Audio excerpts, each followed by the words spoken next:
We are live from River Valley Room.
Well, good morning, everyone.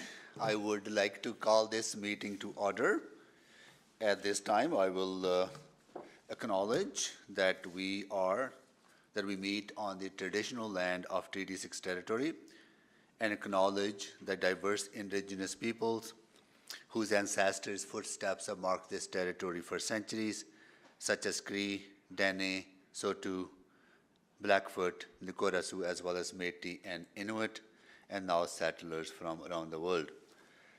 Do a roll call of committee members. Oh, just told them what happened here. Just give me 30 seconds.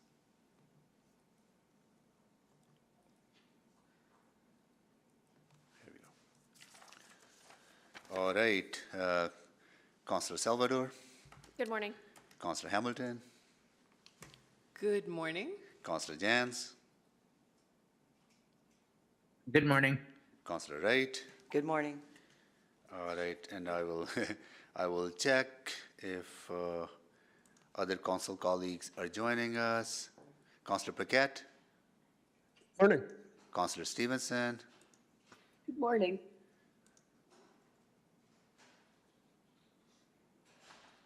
Councillor Rice.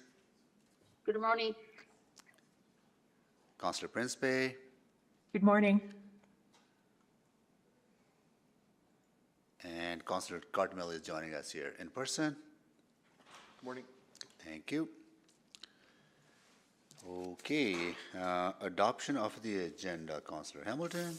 Thank you. I'll move that the April 14, 2023 Executive Committee meeting agenda be adopted with the following changes. Postponement of item 7.3, Capital Line South Extension update, and that items 7.1 and 7.2 be dealt with together. Thank you so much, Councillor Hamilton. Any questions on the adoption of the agenda? Seeing none, please vote.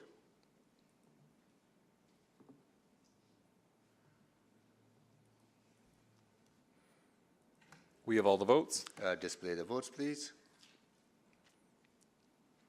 That is carried. Approval of the minutes. Councillor Wright, you want to do that? I move approval of the March 22, 2023 Executive Committee minutes. Okay. Any errors or omissions in the minutes? Seeing none, Please vote.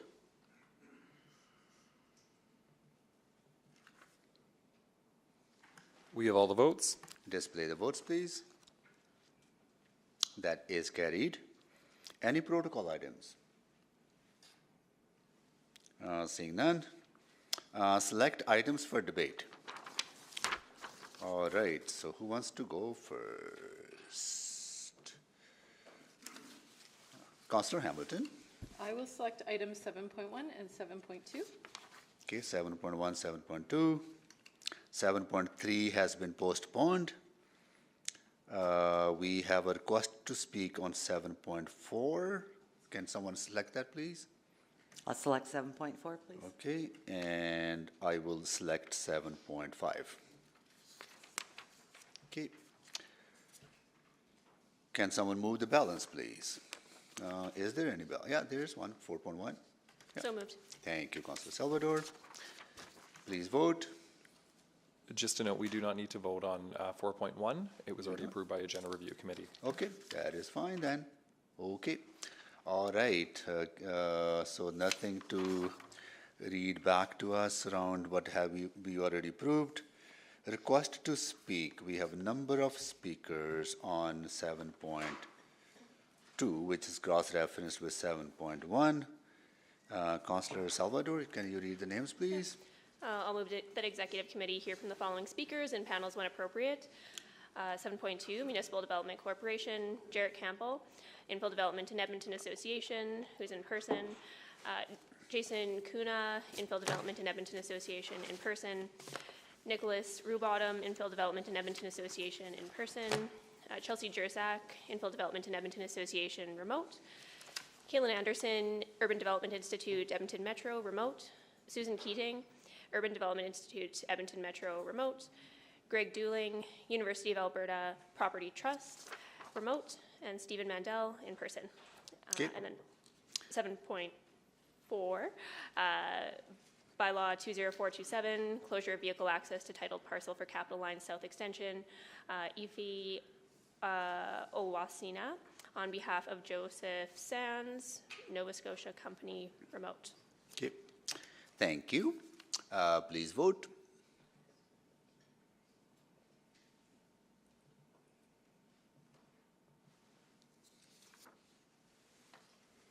We have all the votes. Display the votes, please. That is carried. Request for specific time on the agenda, none. Councillor inquiries. Any councillor inquiries? Seeing none, the reports to be dealt with a different date, none. We already dealt with step 4.1. Request to reschedule, none. Unfinished, none. Public reports, we are going to go into our first items, 7.1 and 7.2. 7.1 Land Development Policy C511, recommended updates, and 7.2 Municipal Development Corporation. We'll go to administration to make a presentation first, and then we'll go to speakers after that. Okay. Great, thank you, Mayor. Good morning. So the first two items on the agenda are related to the potential creation of an Edmonton Municipal Development Corporation, or MDC, and revisions to the city's land development policy. And while you're considering the information presented here today, I would ask you to keep a few things in mind. The first is that creating an MDC would take time and would take money, and I feel just duty obligated to remind you about the work we're doing on OP12 and the priorities of that work. Ideally, an MDC could be cost-neutral approach, perhaps, but we would want to be sort of cognizant of the imperatives of OP12 related to this this item. The second is that the land development policy revisions before you are an opportunity to redirect administration to potentially achieve some of the outcomes you may be looking for through an MDC or with an MDC. And lastly, and this will be articulated well in the presentation, I think, the MDC really requires a clear mission on the outset with the autonomy to deliver on that mission. And so what we'd be asking for if we move to this step is real good clarity from Council on collective goals and objectives for the MDC. And also we would want to make sure you're comfortable with giving up control of cities' land development activities, because if you are going to create an MDC or a third party to do these things, I think it's important to empower them and get it done as opposed to sort of control how it's done. And so with those opening remarks, I'll hand the presentation over to Bart Jiraki, our branch manager for real estate. Bart, over to you. Thanks, Andre, and happy Friday, members of council and Mayor Sohi. As Andre mentioned, today we're here to present 2 reports related to the city's role in land development. With me as part of the delegation is Neil Ozaduke, Director of Land Development, Tom Lumsden, Development Manager for Blatchford, and members of the real estate team as well as our legal services team. Both reports are being presented to Executive Committee in response to direction from City Council, with the first, item 7.1, providing recommendations to update policy C511, the land development policy. This motion was made in February of 2022 when the Council directed administration to continue its work related to greenfield land development. The second item is 7.2, which provides information from 2014 to 2017 on the possible creation of a municipal development corporation and how it might be able to support some of the city's existing land development projects, including enterprise lands, Blatchford, river crossing, and exhibition lands. These items are being brought forward together because enterprise lands, river crossing, and exhibition lands, which are identified in the motion related to the MDC, are proposed to be governed by the revised policy C511A. Next slide, please, and I'll turn the presentation over to Neil. Thanks, Bart. I'd like to start by providing a quick review of the city's current land development activities. The real estate branch currently leads 3 lines of business related to land development, which fall under the land enterprise umbrella in the city's budget documentation. The first is enterprise lands, which includes the city's greenfield, residential, and industrial land development activities. The city's involvement in this work was the subject of multiple reports from 2019 to 2022. The second is surplus lands. This specifically consists of properties which, after corporate review, have been declared surplus to all city needs, including housing. To clarify, lands acquired for housing are referred to as municipal use lands and would only be transitioned to the surplus land inventory if they were no longer needed for that use and no other use was identified. These lands are varied in size, land use, location, and development potential. The last is transformational redevelopment projects, which includes exhibition lands and river crossing. The city's greenfield projects, surplus lands, river crossing, and exhibition lands are delivered under a coordinated approach and are funded using land enterprise retained earnings, a constrained funding source. A critical point we'd like you to be aware of is that the revenue from the profitable greenfield projects is being redirected to projects that are unable to fully fund themselves, namely river crossing and exhibition lands. Both of these projects have development costs that are expected to exceed revenue from land sales. Blatchford is also categorized as a transformational redevelopment project. However, it's being delivered by the Blatchford office and uses Blatchford retained earnings, also a constrained funding source. This project is expected to be profitable. As part of the 2023 to 26 capital budget process, profiles for Blatchford, enterprise lands, exhibition lands, and surplus lands were all approved, and this work is active. The river crossing land development profiles related to construction were purposely not advanced by administration due to the ongoing governance work. Once a decision is made related to an overarching governance structure for river crossing, we anticipate advancing capital profiles for this redevelopment using land enterprise retained earnings as the funding source. Next slide, please. Within all of these Before you go there, I just want to stop you for a minute, if you don't mind, because I don't know how long the kid's going to be with us. We have some students with us today from Ward Dene with the teacher Karen Tang and the opportunities class from Homesteader School. Thank you so much for joining us. Yeah. How long are you staying here? Are you here for the whole day? Here for the whole day. And how long are you staying in the meeting here? 15 to 20 minutes. Oh, good. Then you get to watch the whole presentation. Good. Thank you so much for joining us. Sorry, go ahead, please. Yeah. Thank you. Within all of these projects, the city is involved in the same range of activities, which includes planning, design, and servicing. These activities are often referred to as horizontal development, and the work is intended to create fully serviced lots for sale. Not every project requires all of these activities. For instance, many surplus properties only require subdivision or rezoning prior to being ready for sale.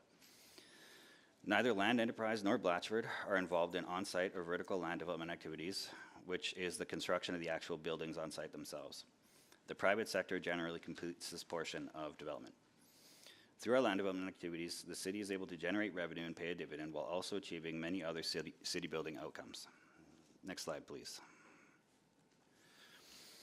Land enterprise is currently guided by Policy C511, the Land Development Policy, and Policy C516B, the Land Enterprise Dividend Policy. We're proposing to combine these policies into a single new Land Development Policy, C511A. The revised policy will direct the city's approach to all projects that fall under the land enterprise umbrella. This includes land enterprise lands, surplus lands, exhibition lands, and river crossing. The policy revision seeks to more clearly align the city's land development activities with the goals and objectives identified in the city plan, community energy transition strategy, affordable housing strategy, and other guiding plans. The policy will work to guide ongoing work to better incorporate sustainability, support for affordable housing, provide a diverse market supply of market rate housing, create opportunities for business, and promote innovation. Due to land enterprises need to be self-sufficient, as stated in the revised policy, all of these city building objectives need to be balanced with the long-term financial sustainability of the program. Some of the more significant additions to the revised policy are a new dividend calculation, an increased emphasis on supporting redeveloping areas, and looking for new ways to work with the private sector to be able to leverage their experience in financing. The revised dividend calculation proposes to change the current method of 25% of net income to 2.5% of the total amount of land enterprise retained earnings.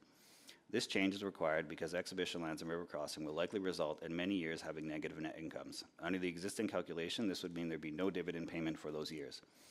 The revised calculation will make more money available through the dividend on a more consistent basis, even accounting for losses incurred on those projects.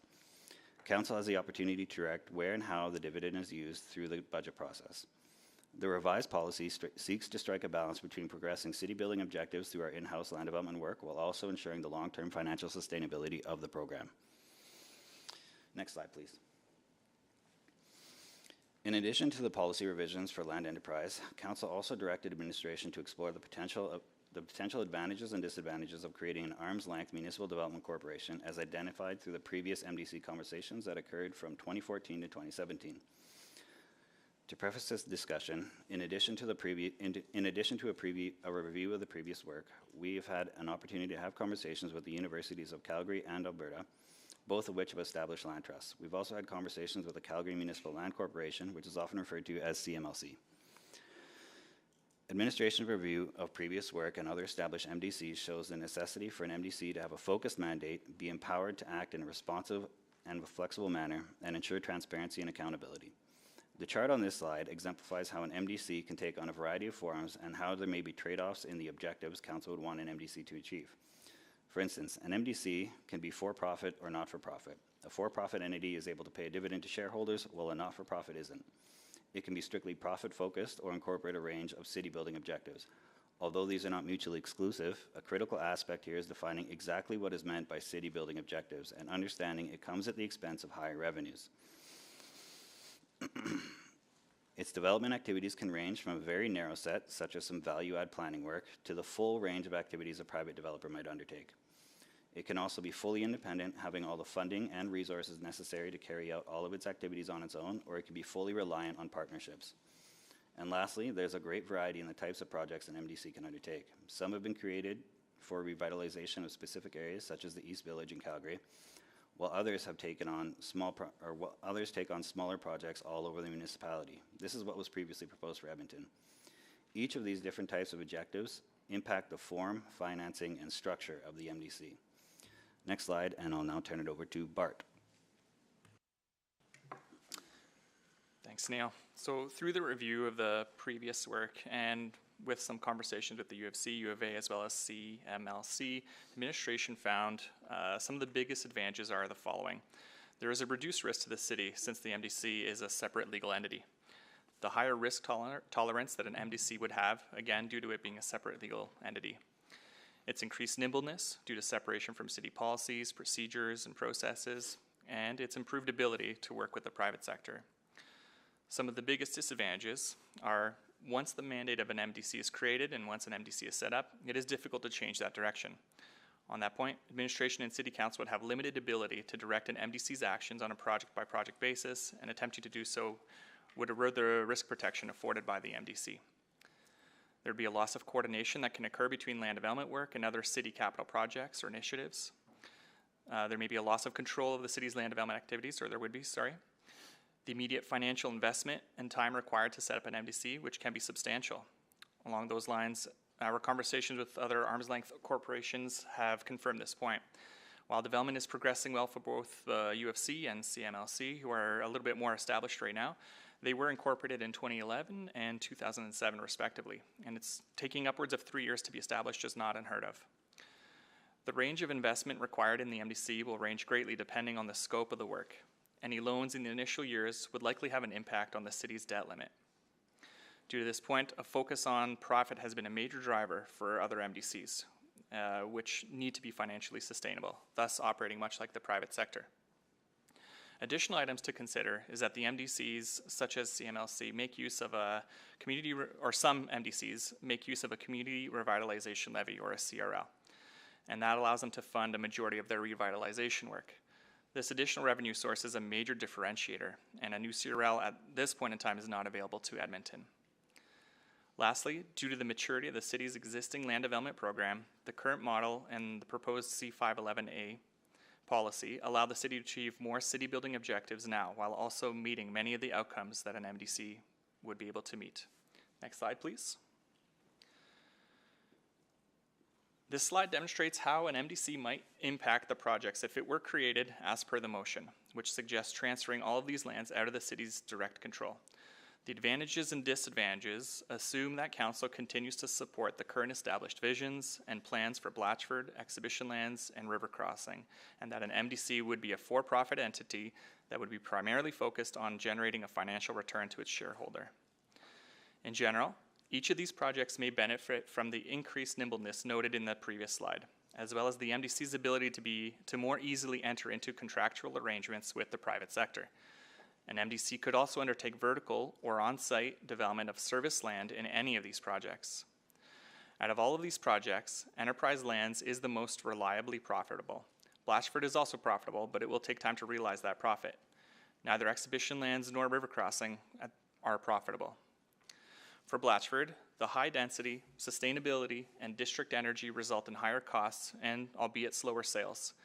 This could make it difficult for a profit-driven corporation to make enough profit to justify the investment. It is likely that an MDC would be required to seek amendments to the statutory plan for the area and to make the project more financially viable to increase the pace of development. For Exhibition Lands and River Crossing, the costs required to get these lands to a point that they are saleable greatly exceeds the revenue from these sales. Both of these projects require a lot of project coordination, with many city capital projects happening within these areas. This is particularly true with River Crossing. River Crossing has the added complexity of the historical and cultural significance of the area that could slow the pace of development. Lastly, as previously mentioned, there is no CRL available to assist in any of these projects. The projects that would position an MDC for success based on the current assumptions are the Enterprise Lands Greenfield work. This work is profitable. However, the profit generated by this work is able to support city building objectives in unprofitable projects such as Exhibition Lands, River Crossing, Heritage Valley Town Center, and other surplus lands projects. If Enterprise Lands were transferred to an MDC, there would need to be a new ongoing funding source identified for these projects. Enterprise Lands profit would also no longer be available for council for other priorities, such as reducing operating costs, or be used as bridge financing for something like the Coliseum demolition. Next slide, please. When considering the creation of an MDC, it is also important to be mindful of the existing arm's length development corporations the city already has. Both HomeEd and Edmonton Community Development Corporation, ECDC, are examples of nonprofit arm's length entities. HomeEd was established in 1977 to help deliver on affordable housing. This corporation is wholly owned by the city, and council is the sole shareholder. HomeEd is currently in the process of expansion thanks to a recent loan provided by the city. In order to achieve their mission, HomeEd requires land and buildings for rehab or retrofit purposes, while also developing new construction. ECDC was created in 2017, at the same time that council was previously reviewing the creation of an MDC. The city is a partial shareholder of ECDC, and they are primarily focused on real estate development to revitalize neighborhoods. ECDC and the city have entered into sale agreements on 4 of the 6 parcels that were approved for transfer, and the organization is working on development partnerships to advance various projects. If council is considering an MDC with an objective that includes providing affordable housing, it would be prudent to consider the role of these organizations as part of that process. Next slide, please. The previous MDC reports reviewed various land holdings in the city, including Enterprise Lands, River Crossing, Blatchford. And the recommendation at that time was to retain those land holdings and complete the land development work in-house and transfer specific surplus lands that could be redeveloped. Notwithstanding this, there may be opportunities for an MDC to be successful in different spaces. And some of these examples include the following. Undertaking vertical or on-site development of surplus lands or service lots. The city's ongoing horizontal land development activities would continue to create service lots in all of these projects noted in the motion, whereas an MDC would undertake the vertical and or on-site development of these service lots. And that would grant them access to these projects without taking the losses or challenges required to service them. An MDC could take on the lands that the city has not prioritized, whether due to resources or due to other concurrent projects, which are more prominent or profitable. For these projects, an MDC may benefit from its easier ability to work with the private sector to leverage external financing or partnerships. Lastly, an MDC could also be considered to retrofit or redevelop existing city-owned real estate assets or to simply maximize revenues. It's important to note that an MDC is not necessarily required to achieve any of these outcomes. It just might be able to do so more easily and with less risk exposure to the city. Next slide, please. City Council has the authority to create an MDC. However, the Municipal Government Act guides specific criteria which must be met. One possible path towards this outcome, as recommended by the external consultant in the previous reports, is to create a startup committee. This would be led by a senior real estate industry executive and also include representatives from administration. The committee would be responsible to create a detailed business plan based on direction from City Council related to the MDC's mandate in terms of reference. Land parcels or projects would need to be identified to be transferred over. City building objectives would need to be identified, including developing the initial strategy and determining the viability of an MDC through preparation of cash flow projections. Assuming council approval of an MDC business plan and the necessary notification to the minister, it is essential to develop policies, procedures, while also working towards finalizing a funding mechanism, selecting a board of directors, and ultimately hiring a CEO. As Andre noted, the most important consideration when creating an MDC is that it must be set up with a clear purpose, vision, and mandate. This information is critical to develop the business plan, which will guide the activities of the MDC, and not the will of council. Once created, the MDC must be allowed to operate free of external influence. Next slide, please. An MDC is a tool created for a specific purpose. Consideration needs to be given for what that purpose is, if the MDC is the best vehicle to achieve that purpose, what its outcomes will be, and how those differ from what the city is currently able to achieve from the existing in-house model. There are a number of key questions on this slide for council to consider, as answers to these questions will greatly support a decision on whether further exploration of an MDC is the right step at this time. Lastly, as just a reminder, Blatchford will return later this summer in response to direction from council with the market study and options to make the area more accessible to the average Edmontonian. In addition, River Crossing will come back in June with an update on a proposed governance structure that includes Indigenous engagement and inclusion, as per the motion from council in August of 2022. Next slide, please. We really thank you for your time. We will happily answer any questions that you have after we hear from the registered speakers. Thank you. Well, thank you so much for that detailed and very comprehensive presentation, both of the items. Really appreciate your hard work. If you please step back, we'll go to members of public at this time, and I'll call your names, and all of you will be paneled, hopefully, possibly in one panel. Jared Campbell, in person, you'll be number one. Jason Kunha, in person, be number two. Nicholas Rubottom, in person. Nicholas, there you are. Chelsea Jersak, joining remotely. Chelsea, are you there? Yes, I'm here. I don't have a presentation. I'm just here to answer questions. Oh, just hold on. So questions only. Okay. Then we have Kaylin Anderson joining remotely. Thank you, Kaylin. Susan Keating joining. Good morning, I'm here. Okay. Greg Dooling remotely. Good morning. And Stephen Mandel in person. Sir, you'll be the last speaker. Yeah. If you could grab a seat over there, yeah, please. Yeah. Was lovely to see you last night, and lovely to see you again. Yeah, it was a good event. Yeah. All right. Each of you will have 5 minutes. Green light will start your time.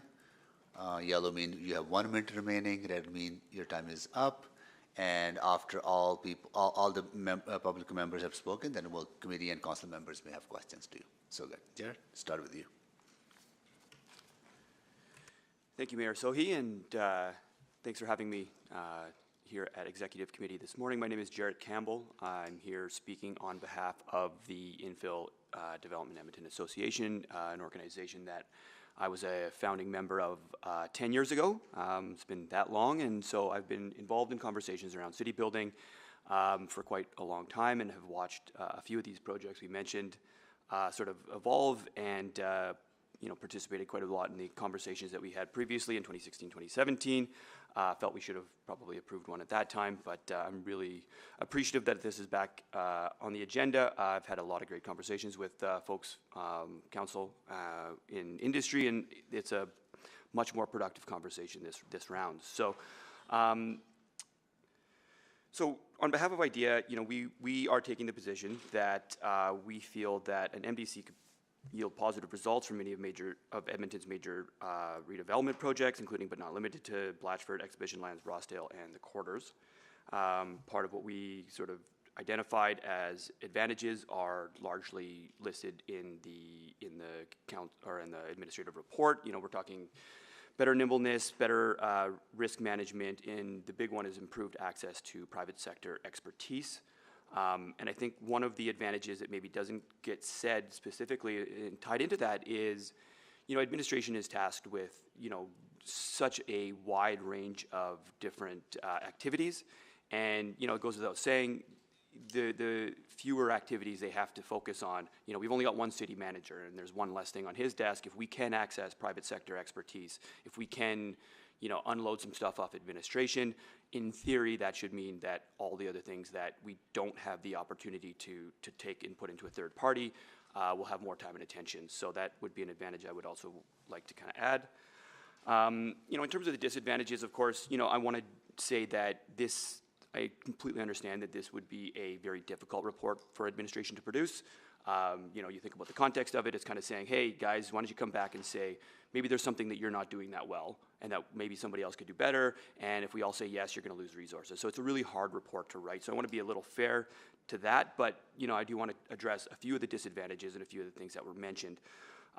Primarily, there seems to be this notion that there's going to be a significant cost and a significant amount of time. And so in regards to significant cost, the question in front of council, of course, being, the stewards on behalf of the citizens of Edmonton, is the marginal cost. We already own the land and we already have people working on it. So if we were to take all or some of these parcels of land and move them into an MDC, what is the marginal cost?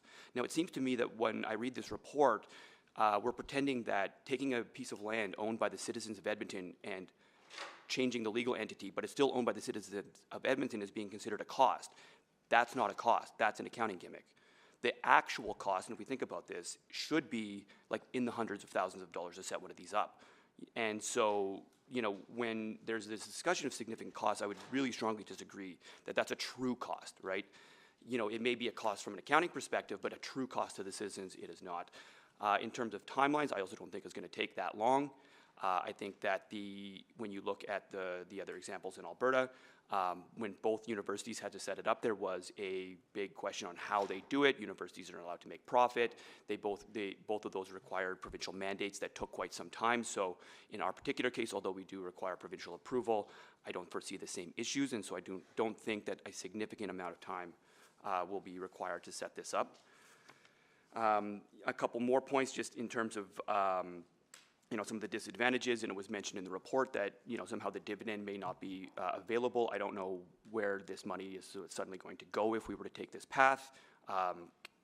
If these projects are being done within administration and earning money, council can direct that. If it's being done by a third party, council will of course get that dividend, and they'll have that ability to direct that dividend. So, just a number of points in that as disadvantages that I don't think are actual disadvantages. The other one I want to make a point of is saying, there is a question of reduced influence and control, but a reminder that this entity, like all other private sector entities, would still have to adhere to city plan, would have to adhere to all of the other city policies and bylaws and land use and everything like that. So, similar to EPCOR, you're a shareholder, but you're also a regulator. You would be a shareholder of an MDC, but you would also be the regulator. This is not an entity that has sort of free reign to go do what they please, maybe more free reign than they do now, but it certainly would have significant ability for council to influence the decisions that it makes. Oh yeah, I probably should have said to change slides. So anyways, I'm going to jump to the mandate. So we have a mandate here to ensure efficient and excellent development of municipally owned lands in a manner that optimizes financial returns to the city of Edmonton. I think that in speaking with a few of the folks, we want to keep it loose, we want to keep it open. And then one of the nice parts about a profit mandate is that it keeps the organization a little more focused. A nonprofit mandate can mean a lot of different things, and if you're going to lose control, you want to have fewer things to focus on. Thank you very much. Thank you so much for your presentation. Next, we will go to Jason Kunha. All right, thank you, Council and Mayor Sohi. So just quick introduction, my name is Jason Cunha. I am the Vice President of the Infill Development in Edmonton Association, as well as the Chair of our Infrastructure Committee. I've had a few years here in the development industry, as well as the utility side of things, working from the other side of the equation. And these infill sites have been an important thing to me. When we look at the question of a municipal development corporation, we're quite happy to see that admin seems to have updated some of their guidance and looked at more relevant and recent examples in the province, and that's what I'm going to be talking about next. And the comparable MDC equivalents that we have that we can look at that I think give a good example of what an MDC for Edmonton could do and where the benefits really are. So next slide. No, it should, there we go. So first up is our local example, and one that I think has been doing some really great things here in the city, which is the University of Alberta Properties Trust, and specifically what they've been doing with the Missioner Park development. So when we talk about a development that aligns with city plan and adheres to a lot of the goals that I think council has for these developments, Missioner Park is kind of the gold standard of that. It's going to have a diverse mix of medium and high density. It's transit oriented. It's going to have commercial space in it. And it kind of hits all of those things that we're looking for. And if you look at the timelines, when we talk about a concern of how long this is going to take, yes, there is a period of time it takes to set up the MDC, but once they get going, I think Missioner Park is a clear example. They started demolition work in 2022. They went for rezoning and got approved rezoning in 2022. They got subdivision quite recently. They started grading and clearing in late 2022. They're starting new construction of infrastructure this year. And are currently targeting buildings and show suites on site in 2024. So when you talk about how fast these things can go when you have that private sector drive that an MDC can bring, it really tightens things up. And they're looking at, based on the last update they provided, 5 to 6 years to full build out for a community of 900 development or 900 housing units, which is, I would argue, quite a bit faster than what we're seeing with some of the admin-led developments. Next slide. So obviously another one that was brought up in the admin presentation today was the Calgary Municipal Land Corporation and what they have done and accomplished with the Rivers District and East Village in Calgary. So at this point, when you look at where they are in their delivery of the master plan for East Village, they're about 10 years in. And in that time, they now have 1,200 new units of housing with more than 3,500 residents in the area. With a infrastructure investment to date of just under $400 million, and expected planned private investment up in the $3 billion range. I think an important thing to note in there, that timeline of 10 years, that is on the order of what we've seen with Blatchford. And for around, let's say, around the same level of public infrastructure investment. So I think, again, it shows how much faster we can go with an MDC. Next slide. And the last one is the University of Calgary Properties Group in their university district. So again, it is the type of development that hits everything that I think council is looking for these redevelopment lands to do. We're looking at a very wide mix of development with higher densities, mixed use that incorporates office and commercial. And when we look at the concept of a mandate and what that looks like, I think the University of Calgary Properties Group gives a good example. They really get into it on their website with the development objectives that they set. So creating a complete and vibrant community with a sense of place, integrate and enhance the university experience while harmonizing with the surrounding communities, building on the character and strengths of the surrounding neighborhoods, leverage the knowledge and entrepreneurship in their city, leading on environmental sustainability and social responsibility. These organizations that exist, what they're showing with the developments that they can do is it's not a zero-sum game between city building objectives and the profit motive that's inherent in a for-profit MDC that's going to be issuing a dividend to the city. These things can go in hand. It's always a give and take between the two, but you can accomplish both of them with the proper organization and the proper mandate. Yeah, I think that is it for my presentation. I'll hand it over to our next.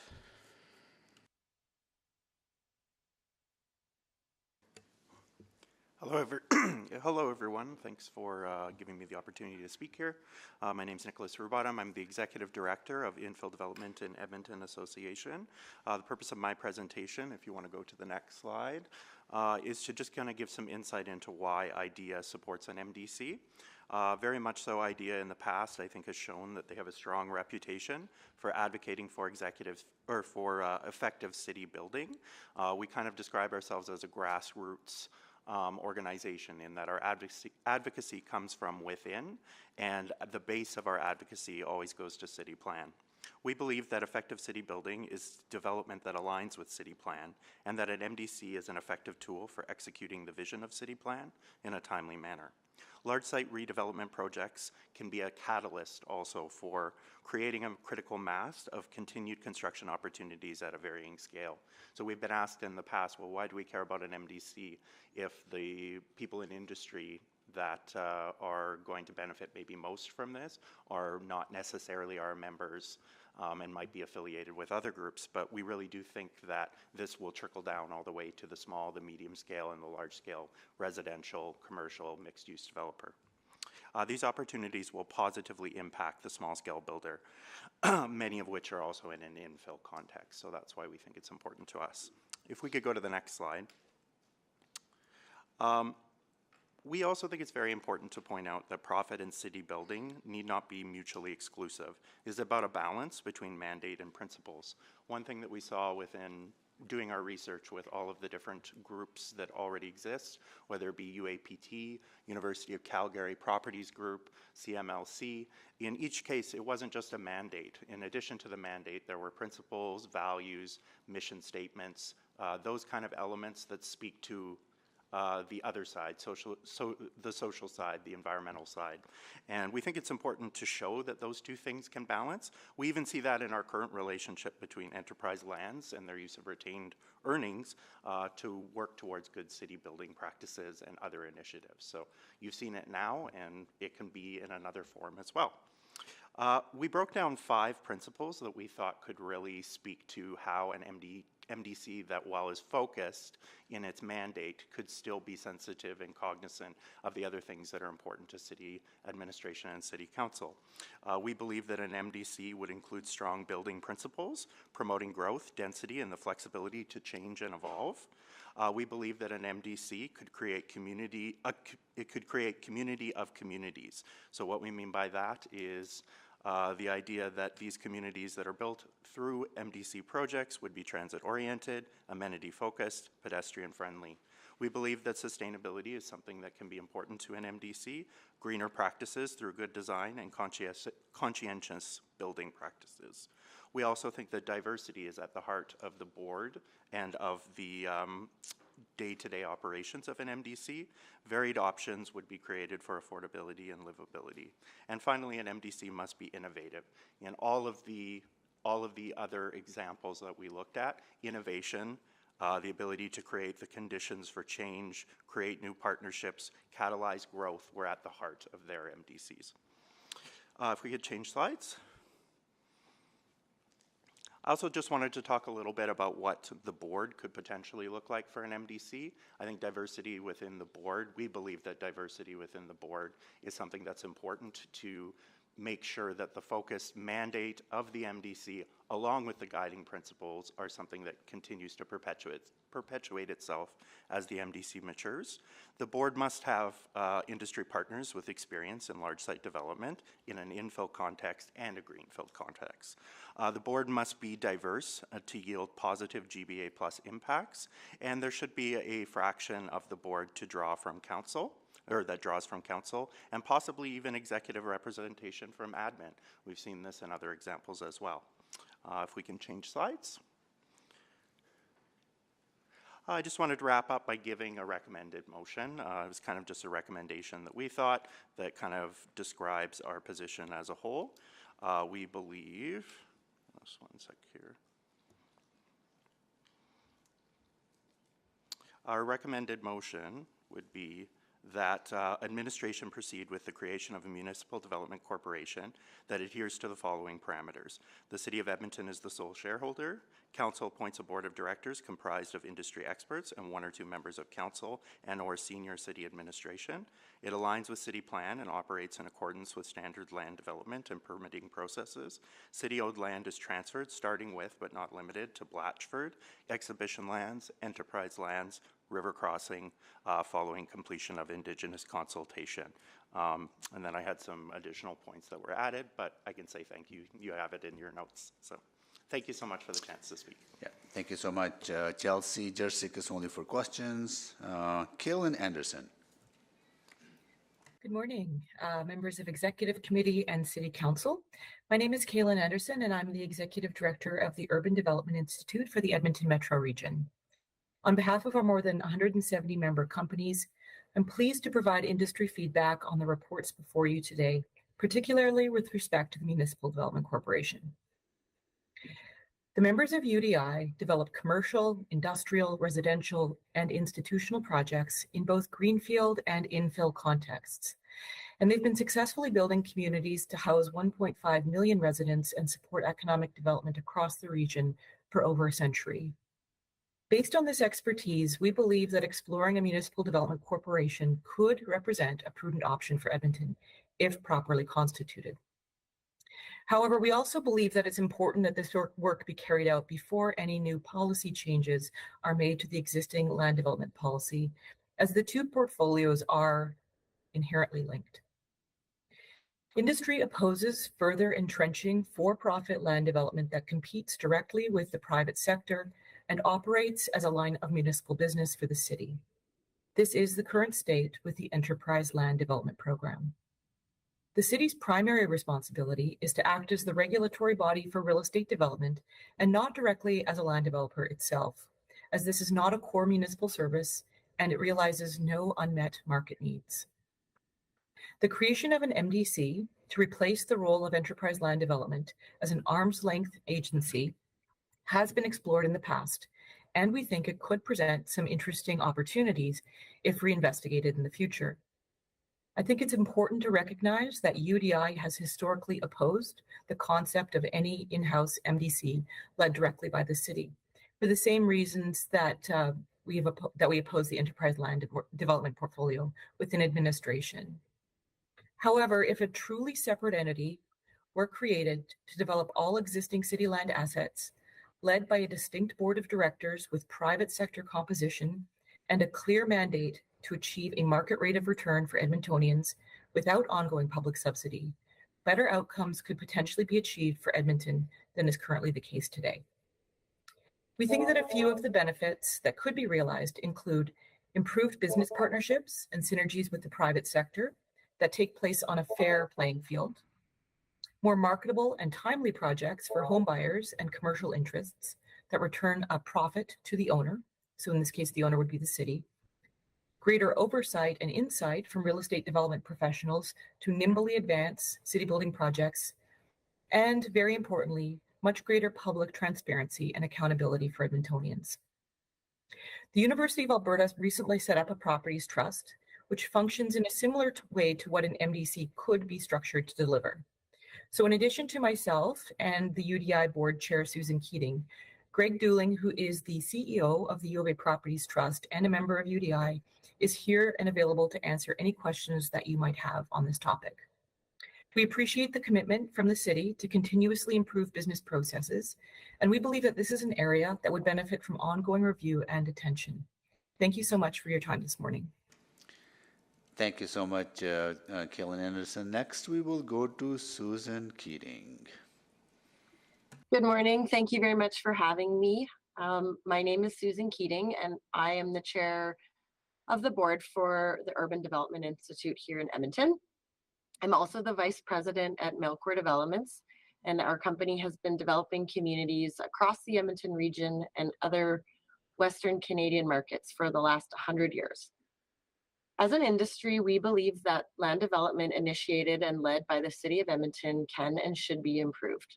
We commend the city for taking on the continuous work in setting strategic direction focused on growth. The current state of for-profit enterprises being publicly subsidized and run by the government is concerning for us. Fundamentally, this current approach can negatively impact council, administration, businesses, and residents. This is particularly apparent as it comes to the major redevelopment projects. We believe that exploring an MDP is worthwhile as a potential way to improve the current state. One primary concern with an MDC, as outlined in administration's report, appears to be that the model will not be viable for major projects within the city's current portfolio because those projects are projected to lose money and ultimately be financially unviable. This limitation does not signal a problem with an MDC per se, but it does raise significant red flags about the city's awareness and attention to lose taxpayer dollars on theoretically for-profit development projects that will compete in the open market. The risks flagged in the report relative to implementing an MDC are precisely the reason it should be further investigated. Presumably, an MDC would be required to be financially self-supporting and achieve market profitability. With tight municipal budgets and a stated council and administrative objective to focus on core services, the ongoing investment of public dollars into unmarketable or underperforming projects highlights the importance of a renewed strategy and approach to the options available. If pursued, an MDC could and should be structured to ensure that any projects that are advanced will achieve city building outcomes without structural taxpayer subsidies. As an industry, we recommend the following next steps.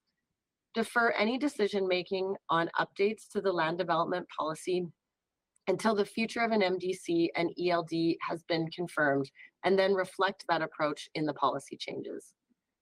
Develop a vision for an MDC in collaboration with city building experts from a diversity of sectors. Undertake an independent, updated, and thorough review of MDCs across Canada to better understand the current state and opportunities and constraints associated with these models, and to re-engage with private sector partners to provide perspective and ongoing feedback to administration on real estate development in Edmonton, which has been absent since the Real Estate Advisory Committee, REAC, was disbanded in late 2021. We appreciate the city's administration and council's desire to welcome and accommodate an additional 1 million people to Edmonton and acknowledge that this work cannot be done in isolation. It is a shared effort and one that we believe the private sector and other housing providers can play a critical role in. The city can continue to be a leader in identifying important aspirations and goals, and we are ready, willing, and able to support that work. Thank you for your time this morning. Happy to answer any questions. Thank you so much, Susan Keating, for your presentation. Next, we will go to Greg Dooling. Good morning, Mayor Sohi, councillors, and speakers and guests. Glad that the land trust has been referenced a couple of times today, and happy to answer questions later on once all the panelists have shared their thoughts. Thank you. Thank you. Then we'll go to our final speaker, Stephen Mandel. Thank you, Your Worship. It's a pleasure to be here today. I'm here not as a representative of the Land Trust. I do sit on the University of Alberta Land Trust, and as an individual, I wanted to bring that experience to this meeting because I think it's relatively important. First of all, the system works very well. It's efficient, it's effective, and it's moved very quickly. The speed where people referred to it's taken a long time was a result of the provincial government giving the rights under legislation for them to move forward. It was not the Land Trust. The Land Trust, as it's been put together right now, moves very quickly. It's efficient. Greg has done a remarkable job, and as I say, I'm not representing the Land Trust, I'm representing myself, but I think this is a great idea that City Council has of looking at different opportunity to option for the land with which we have. I think you can structure this much the same as you have with EBCOR.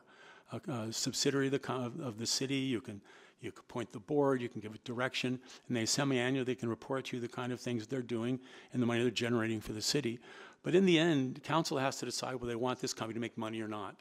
If you want it to be a profit company, then you have to set up the structure to make it that way. And you have to allow it to operate in a manner that a private sector company will function. If the other side of the coin, council makes a decision that that area is not important, they just want to liquidate the land you have or do some other approach, then keep on doing what you're doing now. But I think council in itself needs to make a decision as to what they want administration to do, because it's frustrating, I think, for administration and for a lot of people as to which direction you're going.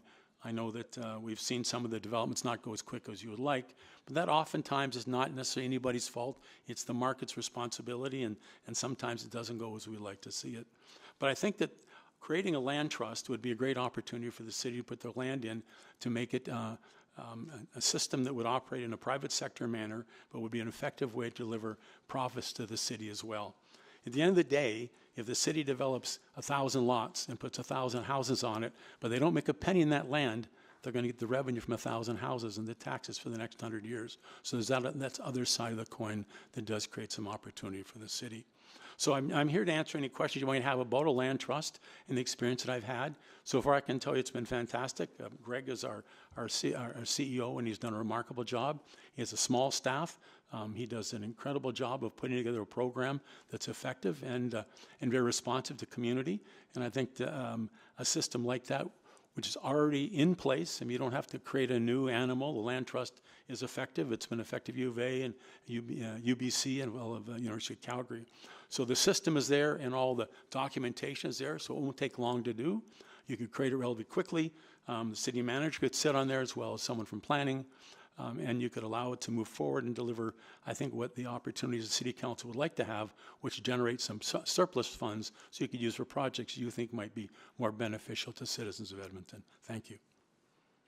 Thank you so much, everyone, for joining us. And now we will go to questions from committee and council. Councillor Salvador. Yeah, thank you so much. And thanks to all of our speakers for being here today and for your thorough presentations. So maybe I'll start with Speaker Cunha. You talked about, the ability to potentially achieve or find a balance, rather, between profit orientation and city building objectives. But an important piece of that is having a proper mandate. Do you feel like we are at a stage where we have consensus or an idea of what that mandate is? I'm hearing a lot of interesting ideas being put out there, but lacking clarity on what that mandate would be, outcomes, goals, objectives. I think when considering the question of a mandate for a potential MDC, it's really important almost to balance the concept of it being a very focused mandate and giving it the breadth that allows the MDC to be flexible within that mandate. From what I've seen in discussions at council, the discussion here today, I think there is a view that the development of these lands needs to go faster and that there have been things holding it back. and that would be a primary focus of the Municipal Development Corporation is simply to develop it in the manner of a private sector developer, while still keeping in mind the principles of city plan. And I would say I think most of council would agree with that, but ultimately that is a decision that council needs to come to. And then maybe a follow-up question. Have you reviewed the changes that are proposed for policy C511? That wasn't a focus of our preparation for this meeting, so I've only very briefly scanned through the document. So I wouldn't say that I would be able to answer too many questions about it. Maybe just to some of the other speakers, have anyone reviewed C511? Okay. I see the two as really intertwined. And I'm hearing from speakers a desire for nimbleness, flexibility, the opportunity to accept some level of private investment in order to accelerate some of these projects. And I'll ask this of administration as well, but I do see a lot of those changes reflected in the policy changes to C511. So I was hoping for maybe some commentary on that piece. But maybe that's better directed to admin. I think I'd probably give our view on that. I think fundamentally our view would be structurally it is an issue of having that land development function within an organization of the size and scope of admin.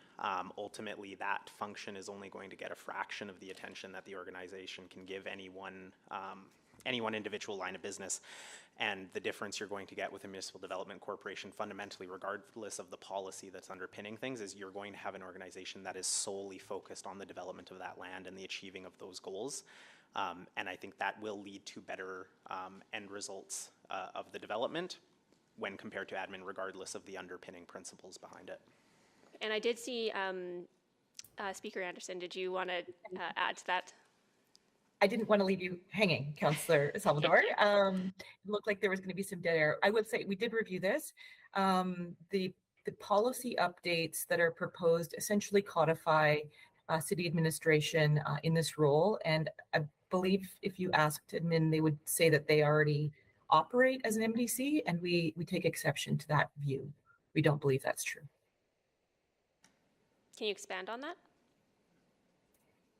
Yes, the city administration is not operating as an independent, for-profit, private-esque company. They are acting as one branch within many branches of a city that reports to a board of directors that has 73 lines of business on their books. And they are further complicated by other issues such as procurement, and even HR things that would happen within the city administration that are not at all comparable to what happens in the private sector. So it's just not the same animal. Yeah, and I think that raises an interesting point because I think there's many conceptions of what an MDC is or could be, whether that is independent, internal, external, what that scope of mandate looks like. And that's something that, quite frankly, I don't think council has had an opportunity to discuss in a fulsome way. But I'll direct some more of those questions to admin. Thank you so much. Okay. Thank you, Councillor Salvador. Councillor Hamilton. Thank you. I wanted to go, Mr. Campbell, you made first of all, thank you to all the speakers for coming today and speaking to this. One of the points you made, Mr. Campbell, was about access to private capital and how that may be different under either a land trust model or an MDC model. And I think that there's sort of some small distinctions between the two, but basically as an external development body, could you sort of add to that or clarify what you mean? Yeah, absolutely. So, I think this kind of builds off of a couple of the points Kaylin made, around sort of operations and procurement and, if you're sitting within administration and you're going to cut a deal, I mean, you've got all sorts of, rules, and that's legal, that's procurement, trade agreements, everything. Whereas when you can operate in the private sector, you're not constrained by those things, and you can sort of work within that, and also the expertise, right? So, in a best case scenario, you've got this MDC that's got a board of experts. These experts are, of course, people who have done real estate development. They know the game. They can help you negotiate good terms to make sure that you're sort of doing what's best for your shareholder. And so because you can be a little more nimble, a little more flexible, you don't quite have all the layers of bureaucracy, you're going to be able to access private capital that just isn't willing to, at this time, deal with all of the things. I mean, I've done a private sector versus with the city deal. It took like 2 years, right? This is the kind of deal that in the private sector would take 2 months. And so the certain capital will just not participate if they're required. And to clarify, in the private sector, it takes 2 months, in part because of motivation, right? The longer any sort of procurement process or deal takes, the more it costs both individuals in the process. Is that correct? Yeah, it's when you're looking at trying to say, when we've brought it up, profit or market-based returns, if you've got money tied up, it's got to be earning a return on that money. And the longer something takes for it to go from, unproductive to productive, the more money you got to make at the end of it. So taking a site and, turning it into profit faster makes it easier to achieve market-based returns. And do you think that sometimes those costs, and this might be a tricky question, are reflected in sort of our understanding of the sort of current operations and profitability of our real estate plans? I have seen, so you're getting kind of to the notion of like the time value of money. I have not seen that particularly strongly reflected, not only through some of the pieces of land we're talking about now, but also some of my own personal experience. It's a hard concept. You're getting into kind of deep finance, but often, even when you looked at some of the conversation around enterprise lands last year, time value of money is very important in the private sector. Sometimes that does get lost in the public sector. Okay, that's a really helpful perspective. And maybe I'll leave it there for now. I know there's a lot of other speakers on the board, and I would like to hear their questions. So thank you very much for. Thank you, Councillor Hamilton. Councillor Wright. Thank you very much. I guess, Mr. Mandel, you talked about the length of time that it took the province to do the approval for the land trust. Exactly how long was that? I'm not sure exactly. I know that it went from one government to the next. So the Conservative government was supposed to approve an order in council, and then it was not approved for the following government. And then when the Conservative government got back in, or the UCP got back in, they approved the order in council relatively quickly. And then the system could start moving ahead. The U of A land trust was really stagnant because it didn't have any authority from the government to move forward. Okay. But once they got that authority, it's moved very quickly. Okay. Thank you very much. Just wanted clarification on that. And I'm just wondering, to any of the representatives, or an idea, has there been any sort of consultation or advocacy work with the government, whether they would be, do you get a sense that they would approve something like this?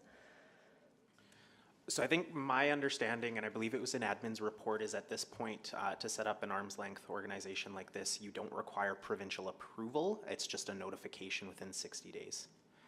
Okay. So no approval needed. Okay. And then I'm also wondering about, in admin's presentation, they talked about the strain on our debt limit and that. What do you see as some mitigating factors to reduce that strain?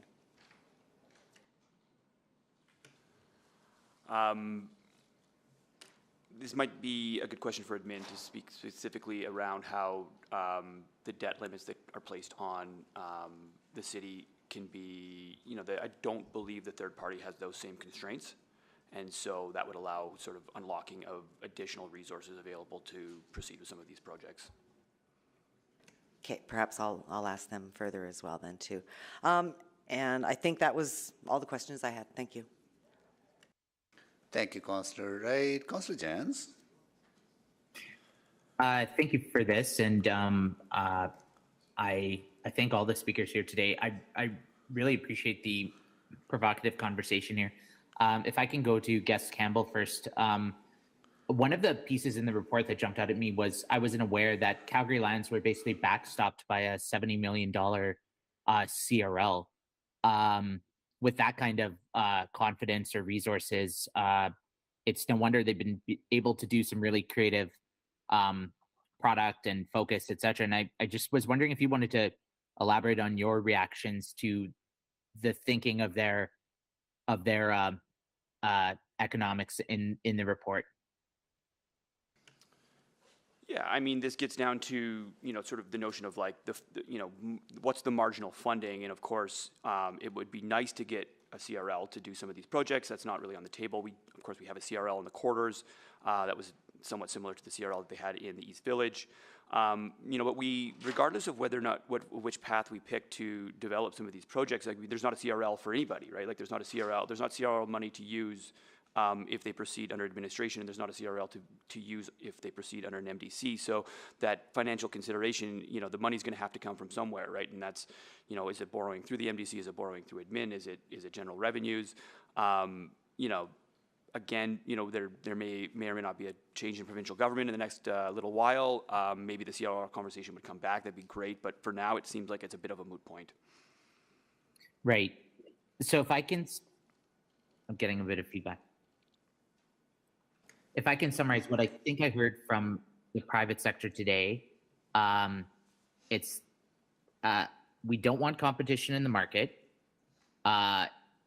If the city continues in the land space, we want to make sure that it's highly profitable and not losing money. And there seems to be a difference of, I hear some people saying that our current products are not, we're not profitable, but then I've seen other reports that suggest we are. So I'm going to take that I'm going to ask that of administration. And then, but this really seems to, I think the crux of it here seems to be if an entity whose sole focus was on the land file as a board of directors and going through from there, it would allow more speed, focus, flexibility. Is that kind of a fair summation of the disparate thoughts that we heard today? I'm not sure if somebody wants to jump in if I'm missing something. I would jump in just on sort of the first point you made, that the private sector doesn't want competition. I don't think that is what I heard. What the private sector is looking for is fair competition, right? So each individual land developer in Edmonton, of course, competes with everybody else and tries to take market share and build housing. You know, I think the message is to say, well, if the city's going to do that, you know, kind of try to set it up on at least a level playing field, right? And so if we're going to proceed with, for example, the development of the exhibition lands, but we have a requirement to optimize financial returns back to the city, you know, now you're on the same level playing field. Every other land developer also has to provide financial return back to their shareholders, and so they're under the same constraints. And so it's not saying we don't want competition, it's just saying that we just want the competition to be on a level playing field. So would industry feel home ed, for example, is undercutting industry? They might. I'm not sure. I don't know enough about the home ed model to comment. Because I guess I'm trying to unpack, do we, like, because if this goes back to sort of first principles, that we believe that there is a role for the city in, say, an affordable housing space, of which this land enterprise piece could be a part of, that we're providing a different, or an area we're addressing a market failure. Are we, like, I'm just trying to unpack that a little bit more, kind of going back to, like, because really what this feels like is, like, notwithstanding any of the parcels we have on the table right now, if we set aside Blatchford, if we set aside everything else, if we had zero square feet, would we consider an MDC, yes or no? And how much of this is really about kind of addressing a lack of satisfaction with some of our current holdings? Does that make sense? Councillor, maybe I can give it a shot. I think what Home Ed does for the City of Edmonton is address a market gap. It addresses non-market. We're all here today as market housing providers, so it's just a different ecosystem. So I'd say in the market space, that's where we're talking about the level playing field and opportunities for greater diversity and speed. I don't think that it necessarily means anything about council's engagement on non-market housing. I think that's a different conversation. Thank you. Thank you so much, Councillor Jens. Let me ask a couple of questions around if this municipal development corporation is created. Help me understand how it will help develop exhibition lands or river crossing on its own without any subsidy from the taxpayers? Maybe I'll start with Kaylin Anderson, because you've been here in the city as well, and you've been on the outside now, right? How would we develop those two sites under this model without any subsidy from taxpayers? Well, it's hard to say how it would all work in this kind of startup conversation of committee to start thinking about whether an MDC is a viable option for you or not. But I would say that the first thing the market would do is to look at the program for the land and ask if it's developable, under what time frame, and to what degree. So one of the red flags that we raised in our letter and in our speaking notes is that the fact that the current project parameters are unviable from a profit perspective and will require ongoing subsidy begs the question of why is that the program that's developed? It's maybe time to relook at those. So the programs you're referring to, more sustainability features? Sorry, I should be more specific. My apologies. Like the land development plan, the assumptions about what will be built, how it will be built, what's worked into it. Like if it's not profitable for the city, you could say the same thing would be not profitable for the private sector, but we're here to ask why not try to make it profitable. So you'll build a different product, right, than what... Potentially, yeah. Yeah, and that's the argument we heard related to Blatchford in That's some right. cases, right? Okay, so I think that is the compromise then, in a way, that you have to give up some of the other city objectives in order to make that profitable. Okay. I think that is the only, maybe I'll go to Jared as well on that question. What are your thoughts? Like, how would we develop these without subsidy at the same time? Yeah, I mean, other objectives are met. Yeah, absolutely. I think, Kaylin made a good point about, stepping back, trying to determine what the market would support and how much it would cost. And when we think about exhibition land saying, oh, well, it's not profitable, I think probably part of that is that we've got the Coliseum to deal with. And so you kind of step back and you say, well, dealing with the Coliseum sort of seems like a separate issue. It's being baked into the notion of developing out the exhibition lands, but like we're going to have to deal with that Coliseum no matter what, right? And that cake was baked when we signed the arena deal, right? Like we got this thing.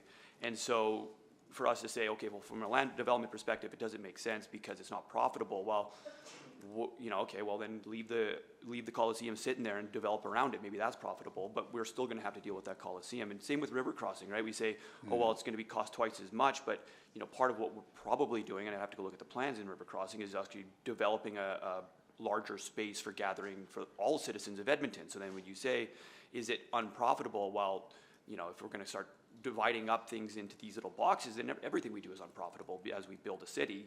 And so separating out the actual real estate development from some things that we're probably going to have to do regardless of the model we take, I think is an important consideration. Okay. So you got to look at, in this particular case, if I just trying to understand again, like if city is developing that land as it is now under the current model of land enterprises, they can generate revenue, help avoid $30 million demolition that comes out of taxpayers' dollars, and private sector can't achieve that. So is that what you're saying? That No, what I'm saying is we're going to have to spend $30 million to tear down the Coliseum, right? And so we can say, well, we can develop land in enterprise lands, we can take that money and we can transfer it over, but we can't get around the fact that we're going to have to spend $30 million, right? Yeah. And so, we could say, well, let's do an MDC. I mean, the MDC could take the money from their development of the lands that are enterprise lands now and tear down the Coliseum, but we don't get around having to spend $30 million, right? And it's an MDC could also give a dividend back to the city, and the city could then go and spend $30 million to tear down the Coliseum. And so I think it can kind of, because of that, it kind of confuses the conversation because we're going to have to do it regardless. And so the idea, though, would be to take the land and kind of take the thing that we're going to have to spend no matter what model we pick and say, how can we develop out everything else in a sustainable fashion, right? Yeah. So maybe the math on exhibition lands is like, we can't get around tearing down the Coliseum, but everything else carries its own. Okay, got it. Thanks. Councillor Cardinal. Great, thank you. Thanks everyone for your presentations today and for participating. I think I'll start with you, Mr. Mandel, which sounds weird to say. With respect to the University Property Trust, and so when I'm thinking about an MDC in sort of a form of an MDC, you kind of took the words out of my brain that it would be modeled on sort of an EPCOR for land development. So when I say that, and what I want your confirmation on that, is that what we're talking about is a completely separate third-party entity where the city is the shareholder, but it's an independent board of subject matter experts operating as a private sector entity. Is that fair to say? Yes, but there's representation from administration on the board to make sure that it follows along with the general policies that the administration or the council has set. So general policies like city plan, like planning proposals, but that entity does not get preferential borrowing. And it doesn't get preferential property tax treatment. It is in every way. No, it has to be a private sector. But when you set it up, you have to set it up because it's a new company. You have to set it up with some kind of funding to make it functional. I mean, just like you do now, you pay everybody's wages. Now you don't pay any taxes, but you pay everybody's costs, and you pay the whatever development costs you're going to put in the project. So you have to set up some kind of a base funding so the trust can operate. But that base funding is essentially getting it up to an operational level. And then they would go to the bank and they would use whatever equity they have to borrow money to begin the project, like any other developer would do, and put a pro forma together for the bank. And if, for example, you talk about the station lands or whatever you call them, they're not going to work, then it doesn't make any sense. Better to keep them a park. Yeah. If you no sense developing land, if a private developer is not going to take land and develop it to lose money. If maybe the city wants to do that, I don't know, but then maybe just keep it in a park and so everybody's happy. So in the property trust example then, correct me if I'm wrong, I don't think the university's transferred all of its surplus property or all of its, right? No. So they've asked the property trust to develop these particular properties. That trust has been set up. It's nimble, it's quick, it does all these private sector things, and returns a market comparable return to the university. Is that fair to say? Hopefully. That's the intent? That's the intent, yeah. And then if the university has to go tear down the humanities building, well, they're not saddling the MDC with that or the property trust group with that. That's a university problem to solve. Yeah. But money flows. Yeah. So in the case of the Coliseum, if you can't say to the developer, that's your problem, you got to tear down the building, well, that's the city's fault. City has to tear it down if they want to tear it down. And then the land would then be developed as a clear piece of property with all the parameters of development that it would need for city council approve, whatever zoning they want to have, et cetera. But those costs, I think as Jared mentioned, those are costs that need to be incurred by the home company, the city. That you can't lace those with the project. For example, even in other projects where you've put infrastructure in that's so expensive that it doesn't make it functional, then someone has to take that responsibility and absorb those costs. So is it fair to say that in this example that we're talking about, in this example, now I've lost my train of thought.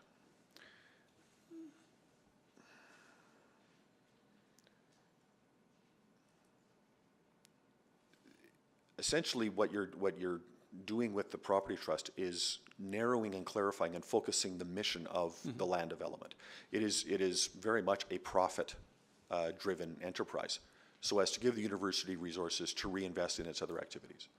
Yeah, the intent of this is to generate revenue for the university, and if there are social issues that come up, that's the university to decide, just like for the city to decide. If you have social issues about social housing, about subsidizing, whatever you want to do, that's a city responsibility. But the land trust is there to function as a private enterprise business, to be a good corporate citizen and to deal with things that you need to deal with, environment and stuff like that. But we're there to make money, not there to lose money. But the social issues that the university might want to have, that's their responsibility. That's not the trust's responsibility. Thank you. I'll have some other questions. Thank you. Thank you, Councillor Cartwell. Councillor Stevenson. Yes, thank you. And maybe I'll pick up right there with Mr. Mandel.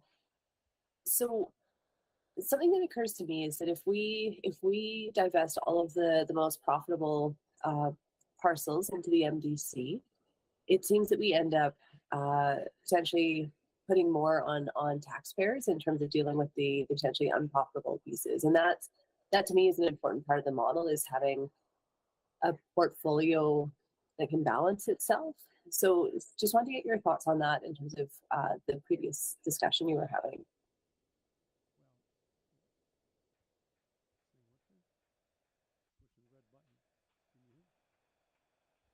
Not working. Not working. Yeah. Well, there we go. I mean, Hi. the city council has to make a decision as to, what they want it to look like. At the end of the day, if the city has property that they want to generate a profit from, you have to make a decision as to whether you think other entity, using as saying a land trust, is a better format to do it than the current system. And if you think the current system is better, you keep the current system.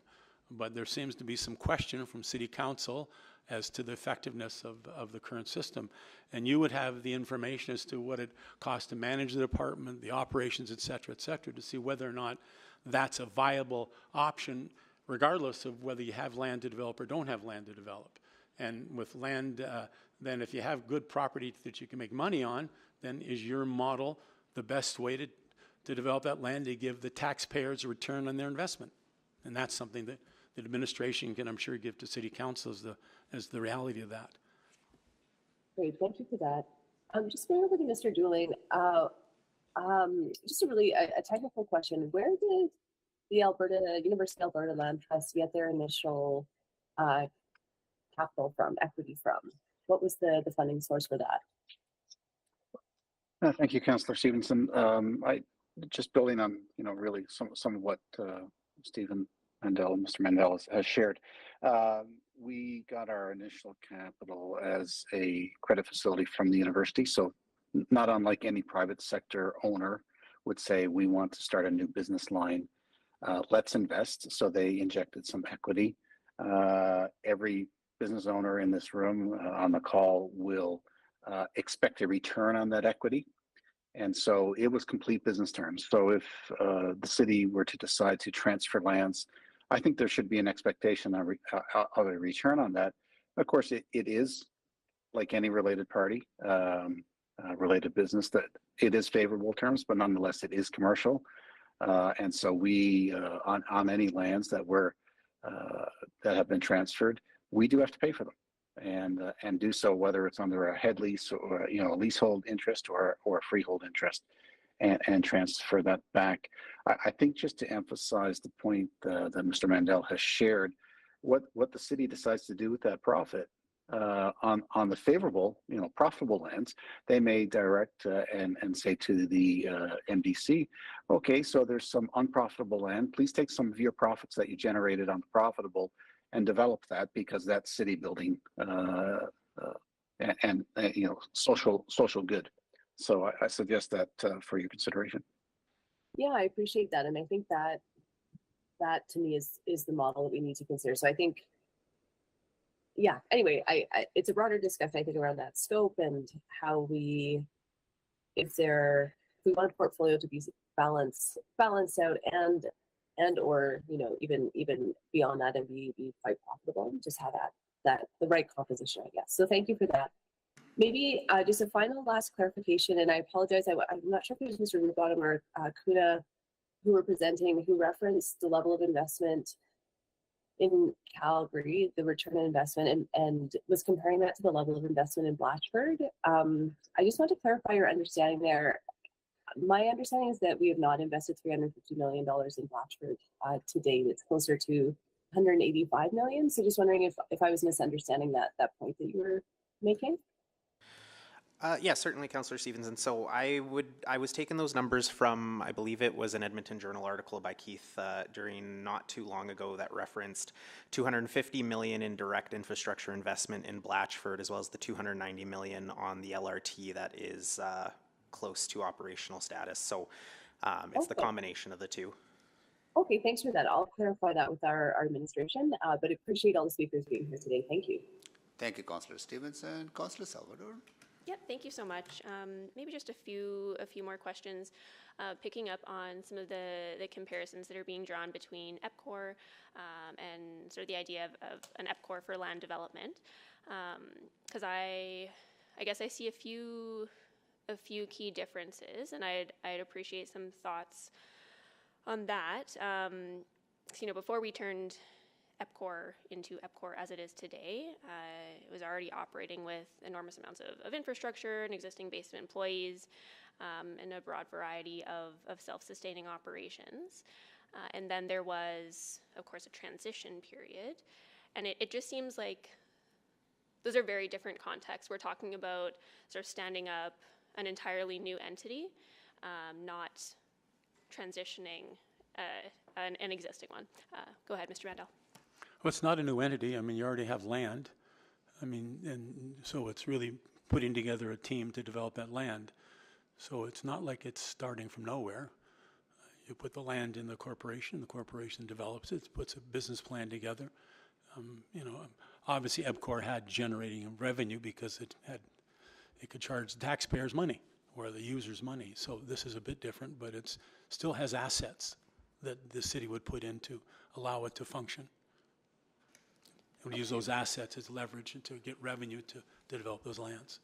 Sure, yeah, I appreciate that. And maybe I'm just going to loop back to Speaker Campbell, just to close one of the loops on something you mentioned. You know, you talked about the startup costs and sort of capitalizing an MDC at the outset, and there just seems to be a fairly large discrepancy between what is presented in administration's report around those startup costs and what you were referring to in the low, you know, hundreds of thousands, I think you referenced. I'm just trying to square that. I guess I see what's written in the report, and those are significant upfront costs, and I don't see a way around that other than being supported through tax levy. So could you just elaborate on that piece a little bit? Yeah. You know, when you think about what's going to be required, it really does appear that the notion is that the land that would be transferred would be a cost, right? And I don't think that would be a cost, right? That would be, you already own the land, so what would be the cost of setting up? And this actually would probably be a good question for Greg, because he had to go through that, right? Like, there isn't going to be zero cost, right? You are going to have to go and incorporate something and come up with legal articles, and you're going to have to hire some initial staff, and you're going to have to do some initial planning work, you know. But you start thinking about the potential cost of all of those. I mean, like, what's a CEO going to cost you for a year while they get started up, or what's a little bit of office space, or a few plans here, you know? And then you look at this report, like, I don't know if I printed it off, it's back in my thing, it's like $20 million. Like, what are you going to, you know, unless you're pretending the land is the cost, it's not going to cost you $20 million. It should cost you a few $100,000. But honestly, Greg could speak to this. I mean, he just set one up. It's not that expensive. Happy to refer that question over to Greg. Thank you, Councillor Salvador. Yes, when I saw those numbers, I said that there must be something else in there other than overhead costs and startup costs. I will say that we are significantly more lean than $20 million. I would say our startup costs and 3-year expenses now are under $500,000 a year. And yeah, you have to do everything from setting up your benefits program, your payroll, hiring somebody, getting a few staff. We expect to remain lean for a very long time, to leverage the expertise through, if necessary, through consultants or smaller contracts, and be as efficient as possible, recognizing that land development's a long game, and the more money you spend up front, the longer you have to carry that, because returns tend to be years in the making on land development. So, but that cost shouldn't be borne, like, you know, we obviously don't want to get into the accounting of it all. But again, when you're setting up a subsidiary, and we have a VP from Melcor here, if they were setting up a company, there would be an expected return on that investment in that company. But they would have, they would have favorable terms, but they would put that investment in it. And so the cities, in the same fashion, could invest. And so from an accounting perspective, that reflects on both sides of the balance sheet as a receivable and a payable. And it's versus a cost. You do have to expense some things, yes, the legal requirements to get things set up and so forth and underway.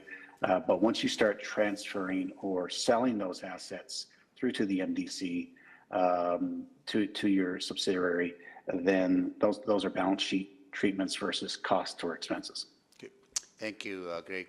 Councillor Hamilton. I'm glad we're talking about the University of Alberta Properties Land Trust, in part because I think for most of my life that land has sat fairly underutilized or completely vacant.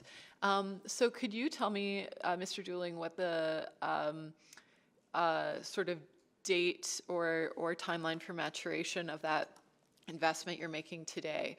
And let's not, so the land trust was established effectively in 2019. From that initial investment in 2019, when do you expect to see as sort of that investment mature in terms of the work that you've done?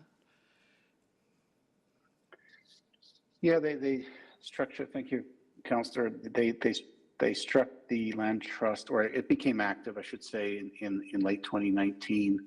Received the ministerial order approving the land transfers in 2020, January 2020.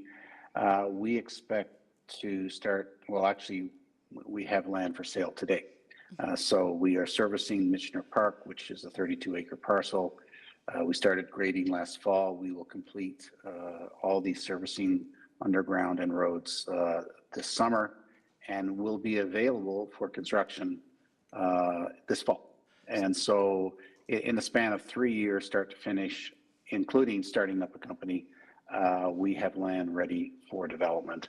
I suspect we will shorten that on our future projects.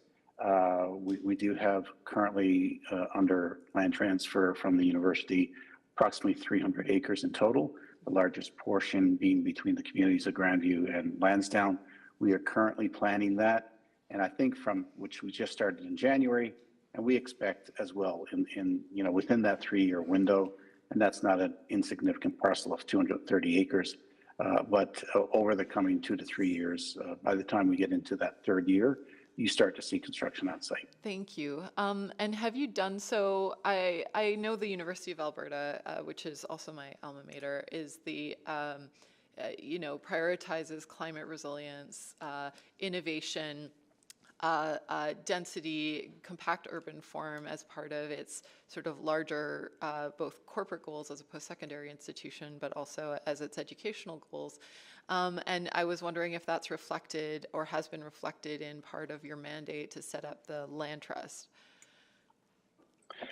So the mandate that the trust received was to act as has been mentioned by Mr. Mandel, as a private land developer. And I think every land developer here in the city will embrace sustainable goals, and they value that. It has to have a market return. I've spent the better part of 15 years trying to build and always evaluate the return on that investment from a sustainability and environmental impact. We recognize that some things have a longer return. At this stage, the U of A has not given us sustainability goals in our mandate. They can, as the owner, come back anytime and say, and we would like you to invest X amount of profit into those goals. And they will always reserve that right. They have the latitude when they transfer land to put caveats on that. To date, they haven't done so. Oh, okay, that's helpful context. And maybe because I want to pick up on something you said, where you talk about the market return on some of the sustainability goals. Maybe I'll look to Ms. Keating for a response to that. That doesn't necessarily mean that climate infrastructure is not is solely based on market return, but that there's also, and I think we see this in the residential home market, that people can't afford, and this has been part of our other conversations, people not everyone's able to afford a $700,000, $800,000 townhouse that's net zero. Correct? Am I sort of understanding the context of those types of comments? Hi, yeah, thank you for your question. I just to kind of maybe add a little clarity to that. So at Melcor, we don't actually build homes. So we sell our kind of lots or multifamily lots or commercial lots to companies that build on them. And we often work with a variety of companies that have kind of corporate mandates around sustainability. And so we are definitely involved in that way and kind of in who we choose to work with in the community and who we choose to sell to. And then internally as well at Melcor, being a publicly traded company, we have a number of, I guess, like social and environmental and, governance kind of goals and that we need to adhere to. And so I think to Greg's point, like every kind of company or organization can be different, but it would be difficult probably to find somebody that is not, maintaining some focus on those, those types of goals. Thank you. Thank you, Councillor Hamilton. I have a couple of questions to not Mayor Stephen Mandel. Your answers to Councillor Cartmell's questions brought some clarity in my mind for that if we do set up a municipal development corporation and its motive is profit, then they have to generate profit and not parcels of land that would not generate profit, such as, Blatchford, it could take a long time, the exhibition lands, Rossdale. Which area, where would corporation make a profit then, right? If our purpose is to facilitate the development of those lands, because those are referenced in the motion, right? So how do we do that without compromising profit? If the land you have is non-marketable and it can't be developed at a profit, then you as a city council administration need to make a decision as to what you want to do with that land. Okay. So you want to throw good money after bad, so if it's going to cost you 10 times more to develop it, is it worth developing? And that's a decision city council has to make. But we should we, so in that case, if a board of directors were looking at those parts of lands, they will make a decision, so this is not profitable. As an independent organization, we should not touch this. Well, not all of it, and to comment, I don't know the development possibilities or the cost of developing it, but they could look at part of it. So they could look at the area around where the racetrack used to be. Maybe that's profitable to develop versus the land on the other side where the Coliseum is. I don't know. But the lens would be profit, right? You have to generate profit. Yeah, the whole idea behind there's no sense of doing it. I mean, otherwise, why don't you just put it in a park and mow the lawns? Yeah, got it. I think it makes no sense to do it. I think that clarity is very important for me to understand, because the easiest profit for any developer, including private, and if we set up a corporation such as this, easiest way to make a profit would be do more greenfield development, because that's where the money is, right? Well, I think that's exactly what Kalen Anderson doesn't want us to do, right? And the private industry doesn't want us to do. So that's what I'm to understand. If we want to get into profit market, generating profit through getting into development, then greenfield is the easiest way to make a profit. In deference to the UDI or those other groups, that's life. Okay. If the city gets in the business of developing land to make money, they develop land to make money. Okay. Too bad. That is clear. Thank you for that kind of, because that's what I was struggling with, because my understanding of where we wanted to go were to look at parcels of land that we currently have that are very difficult to develop, and they're referenced in the motion, right? How do you unlock development on those areas, still make profit, right? And still achieve city objectives, right? That's probably not possible. Can't have everything. That's right. I think thank you so much for that clarity. Really, really appreciate that. Councillor Cartmell. Thank you. So try not to take another round, but so quick questions. Would it make sense to have somebody else, the private sector, perhaps evaluate the parcels of land that we own and determine whether there is a profitable way to exploit them? We've heard administration in their presentation say the Blatchford will make a profit.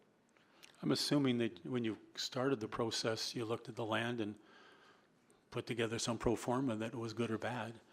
I mean, so if you take the Coliseum lands, if if, you know, somebody had to look at what it's going to cost to develop it versus what it's going to cost to do all the things you want to do with it, and does it make sense? I don't know. Or under what circumstances does it make sense? Sure, yeah. You know, so maybe it's not profitable with the Coliseum, but if we, the city, take the Coliseum out of the picture, now it is profitable. Yeah, There might could be be. those trade-offs. Yeah. Maybe just for Mr. Campbell, just very quickly on just to really simplify the question of cost. The taxpayers do not have to go out and spend $200 million on land to set up an MDC. There's no, the attachment says costs. Those aren't costs. There's a balance sheet transfer that happens with of an asset from one balance sheet to another. Yes, the taxpayers that your already own the understanding? land. They'll continue to own the land, and it's just from the balance sheet of one entity to another. So the taxpayers may have to, if this were to pass, would invest in the setting up of an organization, which in Mr. Dooling's example is something less than $1 million, with the hope that they realize a return on the land that is transferred to that entity. Is that your understanding? Yeah, exactly. I mean, I think he said, you know, less than 500 grand a year, so maybe a little bit more at the front, but yeah, we're not talking about a big dollar amount, but really the why you would do this is to take that existing, you know, balance sheet and enhance Leverage the it. return on it. You know, Yeah. it's faster, it's better, it, you know, puts the Theoretically, money it's faster, it's better, you know, it's- back to the city. That's why you do it. Right. The actual cost of the entity is a very small amount in the big picture. Yeah. Mr. Mandel. Everybody's talked about what costs are going to be incurred, but what savings is the city going to have? There's a fairly substantial, I don't know, I shouldn't comment, I used to know, but don't know anymore, but what the size of the department is, what they're doing, all the costs that they incur, and what those are as an offset. I don't know. And one might ask a third party to see what those offsets are. Yeah. Administration could have those costs, I would guess. Maybe to Ms. Anderson, I think it's understood and acknowledged that industry does not necessarily want to compete with the city on land development. But is it your view that at least through an MDC, it's a level playing field and it's a more transparent playing field in terms of lending rates, cost of property, cost of land is all crystallized in a organization or an entity that is separate from city administration where all of those numbers are blended? Is that fair? Yes, I would. And maybe I'd also like to clarify from a previous comment that was made. It's not just greenfield development that's profitable. This entire city has been built for the last 100 years, all sectors profitably and privately, which includes infill, which includes greenfield, which includes commercial and industrial. So I would say that thinking about how we've built Edmonton, and then trying to realize a process whereby the city can effectively participate in that process would be ideal. So there may be a tough darts element to whether the city participates in land development or not, but at least this would make it more transparent and easier for the private sector to understand what the city is actually doing. Yeah, and we have not, unlike our colleagues, our esteemed colleagues in IDEA, we haven't come out and said an MDC is the right answer. What I can say for sure, because there's many different ways of doing an MDC, but we think what's happening now isn't working for any of the parties, and we have an awesome city to build here. We have so much opportunity, and we have a great track record of success. So how can we leverage all of that to push forward as we are welcoming the next 1 million residents home? Thank you. So maybe to Mr. Kuna, my final sort of thread of questions here. You've talked about the Calgary example, and that had a CRL involved in it. And I look at the Quarters, which is a CRL development, and I don't know if those are came to life at the same time. Do you have any knowledge about that? Like, you know, they seem comparable. Yeah, so looking back at the history of the Quarters and the East Village with Calgary, the timelines are roughly equivalent in terms of when things were set up and when there was a decision that we wanted something to happen in the Quarters. It was about the similar time scale as what Calgary did with East Village. And yeah, I think you can see the discrepancy between the two in terms of the end results. And I think it's important to note one of the things that we had in our piece that we sent to council is, at the very least, in having an MDC, you have an organization with that expertise that can have that conversation of, is there still a role to play in Quarters? Is there something they can do to lean on that to potentially still achieve some of those objectives that Calgary has achieved with East Village in the similar setup? Thank you. I'm out of time.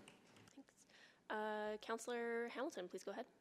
Or, sorry, hang on, I just saw Councillor right on the board there. Go ahead. Hi. Ms. Anderson, you talked about that you think, or city admin, I guess, thinks they're doing a good job in managing it as an MDC, but you're concerned with it being spread across all lines of business and that. From your knowledge of the inner workings, do you think it could be consolidated to be an effective operation within the city administration? Like, could Yeah, it be my done? comments are not so much any kind of critique of what the team is doing, but there are structural challenges of working within a municipal government. You have different rules and expectations than the private sector does. So no matter how it was structured administratively within the administration of the city of Edmonton, it still would not be the same. It wouldn't function the same way. Okay, thank you. And then I guess, and I'm not sure who to direct this question to, but there has been comparison to EPCOR.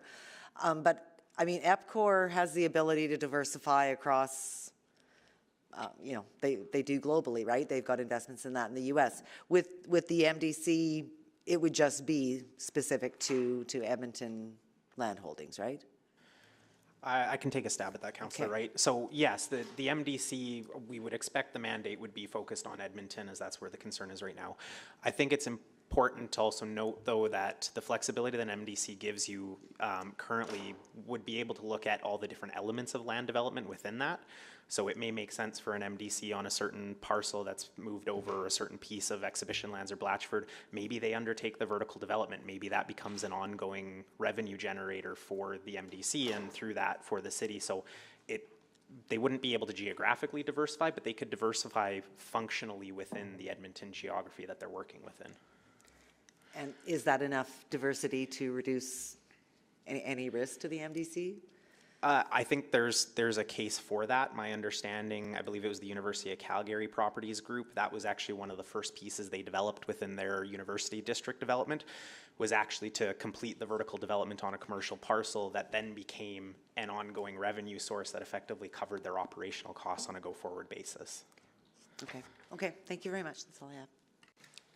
Thank you. Councillor Salvador. Yeah, just one last question, just to try to round things out on my end. Just to Mr. Dooling, if he is still with us.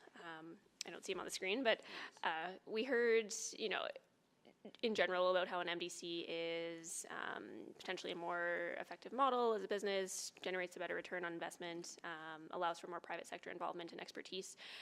But given your experience, just in business in general, it's very important to do due diligence. And do you feel like we have had a fulsome conversation about this? Do you feel that the city has done due diligence on such a large conversation? I mean, we're contemplating potentially the transfer of hundreds of millions in assets. Thank you, Councillor Salvador. While I don't purport to be an expert on everything that the city administration and council have discussed, I have been around since the first conversation, or at least the last conversation, when it was being considered as a nonprofit entity. You know, we can go around and around on this topic. I think council needs to be very clear on its mandate, be very narrow on its mandate, and then build on the success of that mandate that an MDC could deliver on. I'm held to private sector development standards as far as profitability, engaging with the sector, establishing a market and selling to the market with the land transfers. We say land transfers at U of A, but really, in effect, they're selling it to us because it has to be on commercial terms. So whether that's a land lease, which is the majority of the property that we have in our portfolio, or a straight land transfer, a fee simple, it is being sold to us. And that is part of the value that we return to the university. There is a market price put on every acre of land that comes our way. And so there is, a balance sheet immediate impact to that. the long-term cash then revenues from the development and sale of those lands is what we ultimately get to lever and add value to back to the university.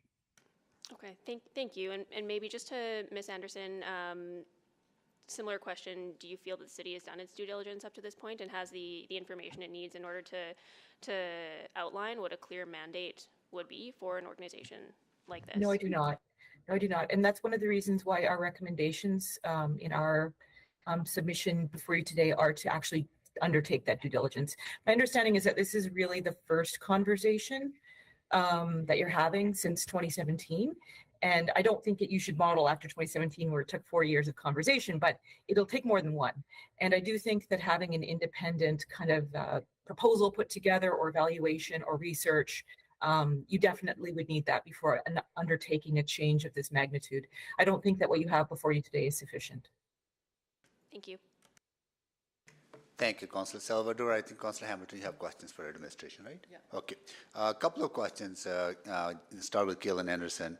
I did not mean to say that other areas are not profitable, but I was trying to convey, tell me if I'm wrong, that it's more profitable and less risky and more easier to develop in a field, in a greenfield area compared to infill or a contaminated site or old places like Rossdale and exhibition lands. I don't, thank you for that clarification, Your Worship. I don't know if that's true. Our developers are ably building towers downtown and throughout the core. So their investors expect a return as well. Perhaps Ms. Keating could give a better point of view on that as a developer. Sure. Just really quickly, I think maybe the only point I wanted to make is that, you know, no site is perfect, and there are definitely challenges in all areas of, you know, not just the city, but everywhere you go. And so to kind of categorize them as to some are easy and some aren't, I think all of them have challenges and all of them have, you know, components that may be easier than others, but it's too difficult to generalize. Okay, maybe let me reframe my questions to Kaylin Anderson then. Is UDI or broadly development industry comfortable if city does create such an entity and go into profitable land development, whether it's greenfield, whether it's towers in the downtown or anywhere else? Is that something you are comfortable with? What I would say is that you're already in that business, Your Worship. Okay. So we would just want to work with you to help make it better. And we think that there's actually an opportunity here for, you know, the city to actually realize great benefits in a more timely fashion. But the truth is you're already doing this work. And as your land development policy, which is also on the table today, says, I mean, there's even a max cap of no more than 10% of all residential in the city per year, which is a huge amount of the market. So you're definitely already a player and a dominant one. Okay, got it. Last question to, my time hasn't started, sorry. Can you start my time, clerk, please? You said that the scope has to be very narrow, right? And how narrow is the scope of the U of A land trust? Does it include environmental sustainability? Does it include climate change goals? Does it include, you know, enhanced accessibility features or whatever units should be built? Does it have focus on affordable housing? Like what? How you said when you say it has to be narrow? So can you tell me how narrow the focus of the trust is? Thank you, Mayor Sohi. In relation to the business lines, you know, we certainly are starting as a land developer first. Okay. We'd like to walk first. The other caveats, yeah, a big challenge when you start to layer on additional objectives or priorities to any entity. There is a cost to that. That may not have a profitable return. Got it. Okay. Thank you. Thank you so much, everyone, for joining us. Really appreciate this conversation. And now we'll go to our administration for questions. Yeah, thank you.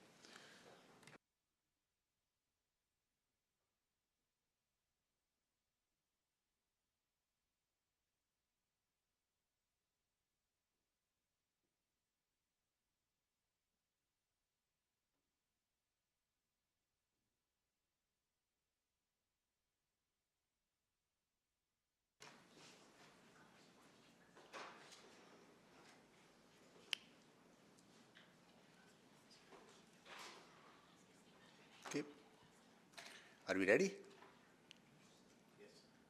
Okay, Councillor Hamilton?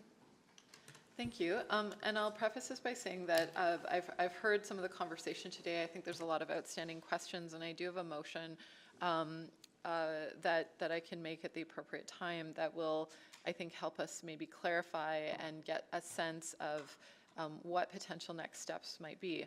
But I wanted to clarify some questions with administration with respect to what we've heard. First of all, I want to acknowledge that and reiterate what Mr. Campbell said, which is that you brought forward a report that looks to balance out the sort of pros and cons of proceeding with a municipal development corporation or a land trust type entity, and that is a tricky position, as it may in fact mean changes to the area in which you work. And I think you've done so with a fairly balanced approach.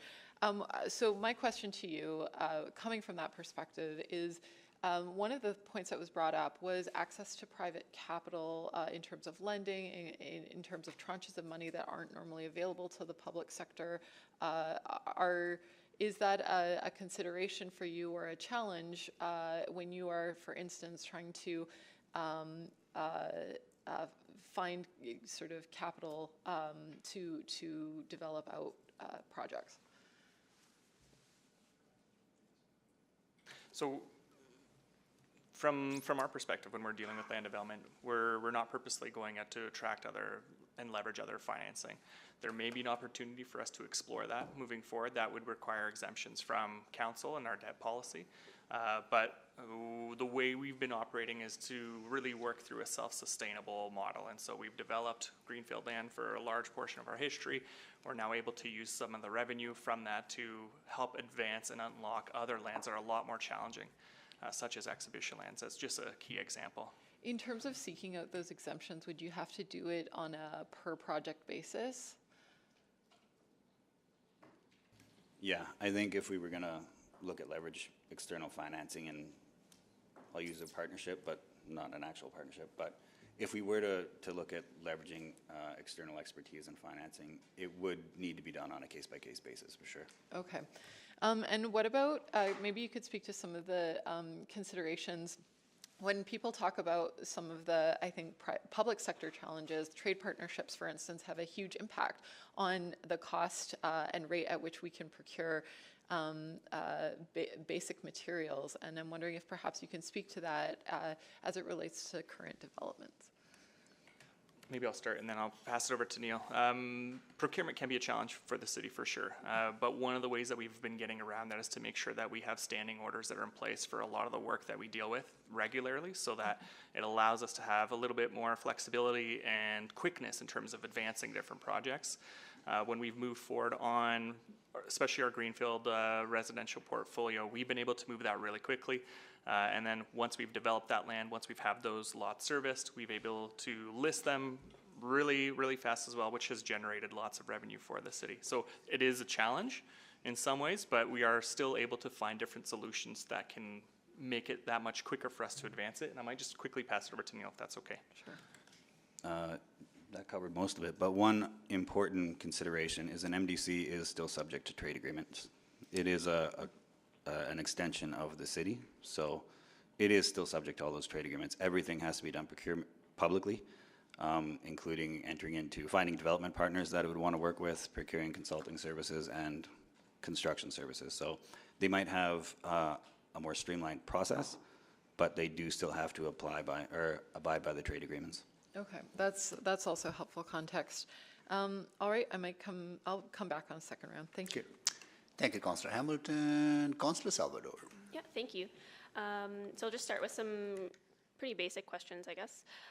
With the amendments that are being proposed to C511, which includes some private sector partnerships, is ELD effectively an MDC that is internal to the organization as opposed to external?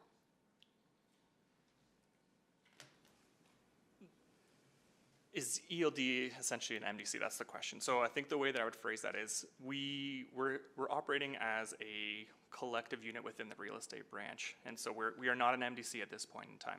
What we're doing is we're really trying to unlock value in terms of the properties that the city owns.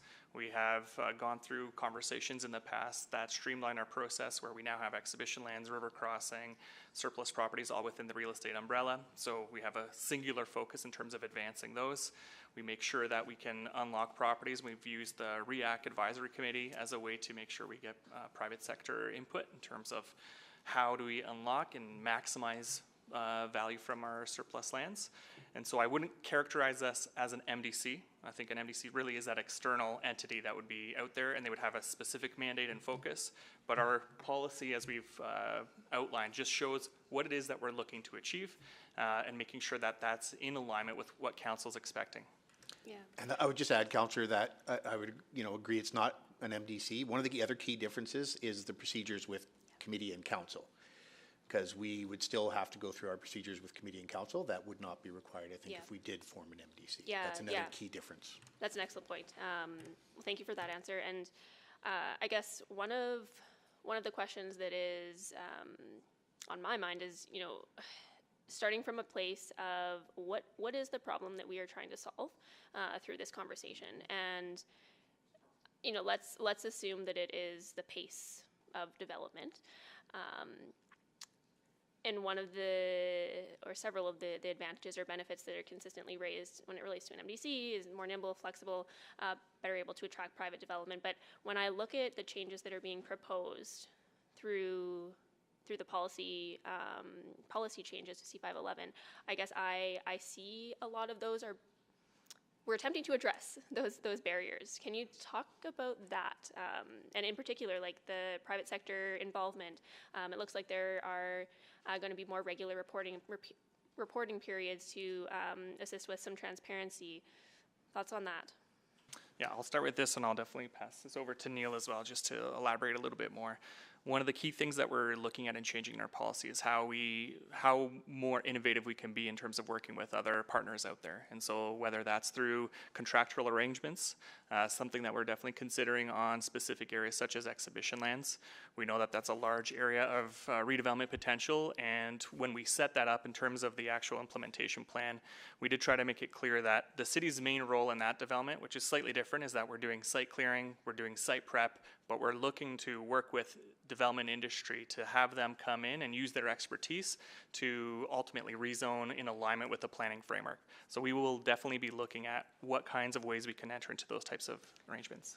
Yeah, well, thank you for making that point. And I think it's really, really critical that that's communicated, because I think there's often an assumption that our approach to exhibition lands is similar to other projects like Blatchford, and it is not, is what I'm hearing. That's correct. Yeah. Okay, and then just a few questions maybe to Ms. Padbury. One of the other advantages that's often raised is with an MDC, there's a possibility to not have that debt on our books. And what I'm hearing is that is actually not necessarily true. That would still be reflected on the City of Edmonton side. Is that correct? Unless it was sufficiently separate. So the Municipal Government Act, like to the extent that we consolidate them, their debt will still be on our books. HomeEd's debt is still considered to be on our books. I think what we did when we brought you a revised policy was try to bring you a policy that differentiated between how you structured your own borrowing versus things, debt, because now we can set our own policy. But how we structure our own policy and how we determine debt for the city while still enabling debt that is what I would term self-liquidating that belongs to other entities. So I'm not sure at this point with your current policy that actually makes a difference. Okay, that's helpful. Because yeah, I was going to ask, would that fall into sort of the self-liquidating category of? Yeah, if it was in the MDC, it would be considered self-liquidating, so it wouldn't be subject to, it wouldn't be tax-funded debt, so it's not subject to that 18% limit, that more restricted limit. Okay, I'm out of time. I'll come back. Thank you, Councillor Salvador. Councillor Jans. Thank you for this.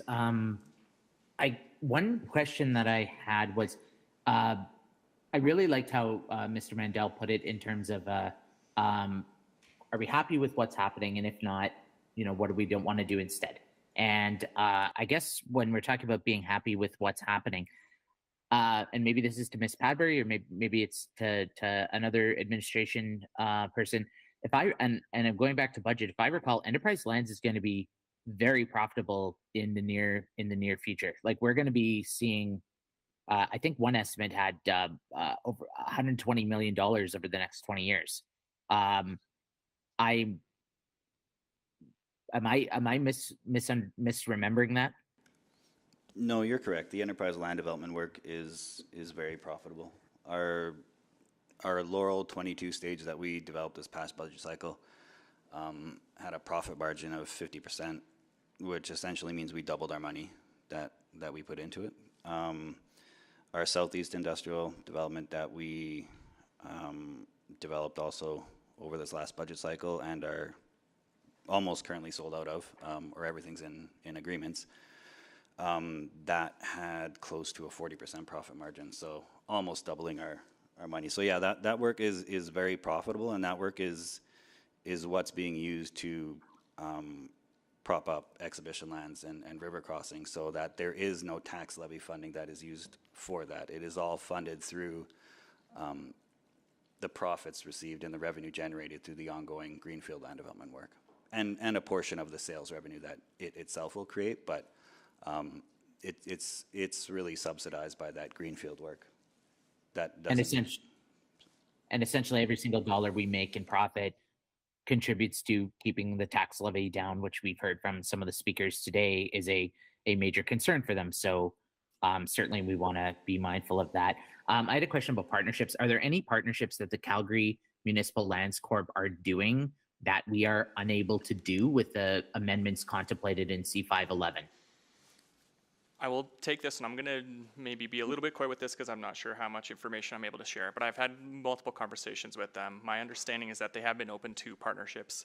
I don't believe that they've actually formally entered into one. They work towards one, but they may not have actually fulfilled moving forward in that direction, but they would be open to that. Just in terms of the way that they transact on land, it is similar to the way that the city has approached selling land, with specific requirements in terms of when development must commence, certain architectural features within the East Village, as well as any sustainable requirements that they have.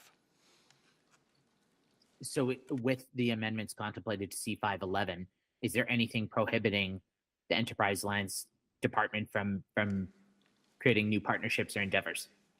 There isn't. What we're trying to do is showcase that's something we're actively looking forward to. And so if council's not interested in us doing that, then it would be good for us to know, because we've currently put it into that policy document and then into the revision. We would look at it just like CMLC does, which is on a case-by-case basis. Where does it make sense on a specific project, and making sure that if you're working with a specific party, everybody's interests are aligned, and we can make sure that we leverage or reduce the city's risk where possible. So with the suburban enterprise lands pieces, Goodrich, Shaughnessy, Astor, etc., highly profitable, making a ton of money, correct? Or forecasted? Yep.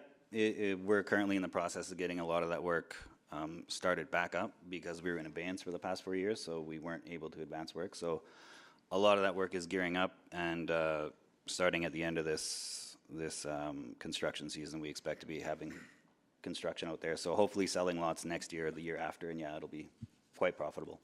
And so exhibition lands, river crossing, also forecast to be profitable, successful, correct?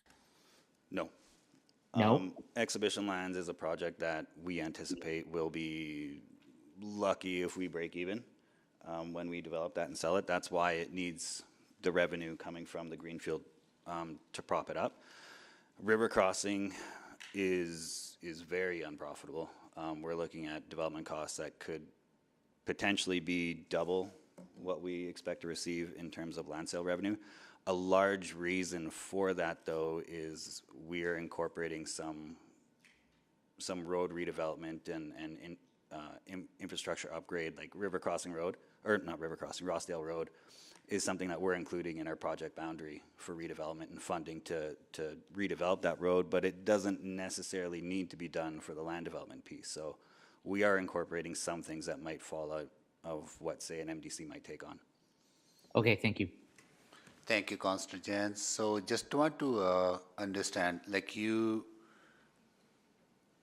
if for pace, right, of development, you're pretty competitive with for greenfield development, like you're pretty competitive with the private sector, right? And in a way that it's not, does it take you longer to develop? No, it does not take us longer to develop on the greenfield. Okay. Yeah, it's the same development cycle where you do planning, engineering. Like our regulatory approvals are the same as everyone else. We have to do a little bit more planning in advance to make sure we have our procurement lined up to go as soon as we have our approvals in place. But generally, it's still that same 5-year cycle of planning, design, construction. No, every site is unique, but you're in the ballpark with the private sector. Yeah, very much so. Okay. And you generate revenue. The revenue will help us invest into a river crossing site and the exhibition site. Plus, you pay dividend. Yeah, so we pay, our work pays a dividend to the corporation, and with the new policy, that dividend will be increased and more regular. A problem with it previously was it was kind of intermittent and irregular. We also are entirely self-funded, so our team is funded by our work, not tax levy, and we fund positions outside of our team that support the work that we do. We also are using our revenue, as we said before, to fund river crossing, exhibition lands, and bridge funding in some other instances when other funding isn't there. So, for instance, the Coliseum demolition. And in some cases, you're unlocking industrial development as well, right? That generates profit. That might otherwise maybe as a little bit not easy to develop. Like you take that a little bit of risk, right? Yeah, we definitely have the industrial work within our portfolio as well, and that's a major piece that I think we can really contribute to the city. And so when there are downturns, the city's going to continue to invest in getting land ready for development. And we noticed that actually through this pandemic where there weren't as many parcels available, but the city kept moving forward with servicing lots. And then we essentially sold out quite quickly within our southeast industrial area. Got it. And you always listen, you look for improvements, and you're proposing improvements in the changing some of the policies, right? That what is in front of today, part of 7.1, are continuous improvements, listening to us, listening to private sector, listening to other stakeholders. Absolutely. I think for us, just to be really clear, it's paramount for us to be talking with industry constantly in terms of not only our work, getting feedback in terms of how we're moving forward, just like we did for exhibition lands, where we had REAC vet that implementation plan to make sure that it was appropriate, and they supported what the city's role was to move forward with that. And then also just in terms of how we're selling our lands. And so I've tried to communicate out to industry partners wherever you can provide us input in terms of what we're doing that's creating additional challenges for you. We want industry to be successful. We all have to work together to build a great city. Yeah, and you also help other departments, the 73 lines of business that we often talk about. You work closely with them, and you help us achieve our city plan objectives, Connect Edmonton objectives, accessibility, sustainability objectives. You help, maybe not, maybe to varying degrees, but you're involved in that. We do, and if you don't mind, I'll just maybe pass this one over to Neil as well, just to elaborate. Okay. Yeah, so a big part of our work, and it's outlined in the policy revision, is making sure that we continue to align with council's vision of what they'd like to see. So there's the community energy transition strategy. We want to do things like make sure that communities that we're creating are set up for success. Whether or not they create a net zero home right now, we want to make sure that they're enabled to do so in the future if they're unable to do that now. So doing simple things like ensuring there's a 200 amp service, which is above baseline requirements for the city, just so that they can make sure they have all the power that they need to do whatever they need to do there. Also supporting the city's 16% goal affordable housing targets that we have. So in Goodridge Corners, exhibition lands, we'll be actively trying to make sure that we are working with the affordable housing team to make sure that we're finding opportunities for them in those neighborhoods is part of that work. Got it. So what I'm hearing is that I don't see anything broken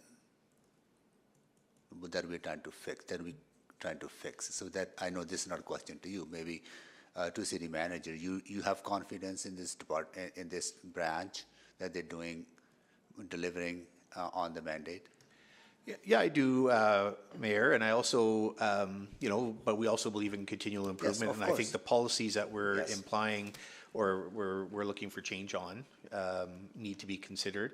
What I would say is I think be good to compare MDC versus the new policy as opposed to MDC versus status quo as we go forward. But I think it's a continual discussion we have to have, and for sure. Good, thank you. I'll go to Councillor Stevenson.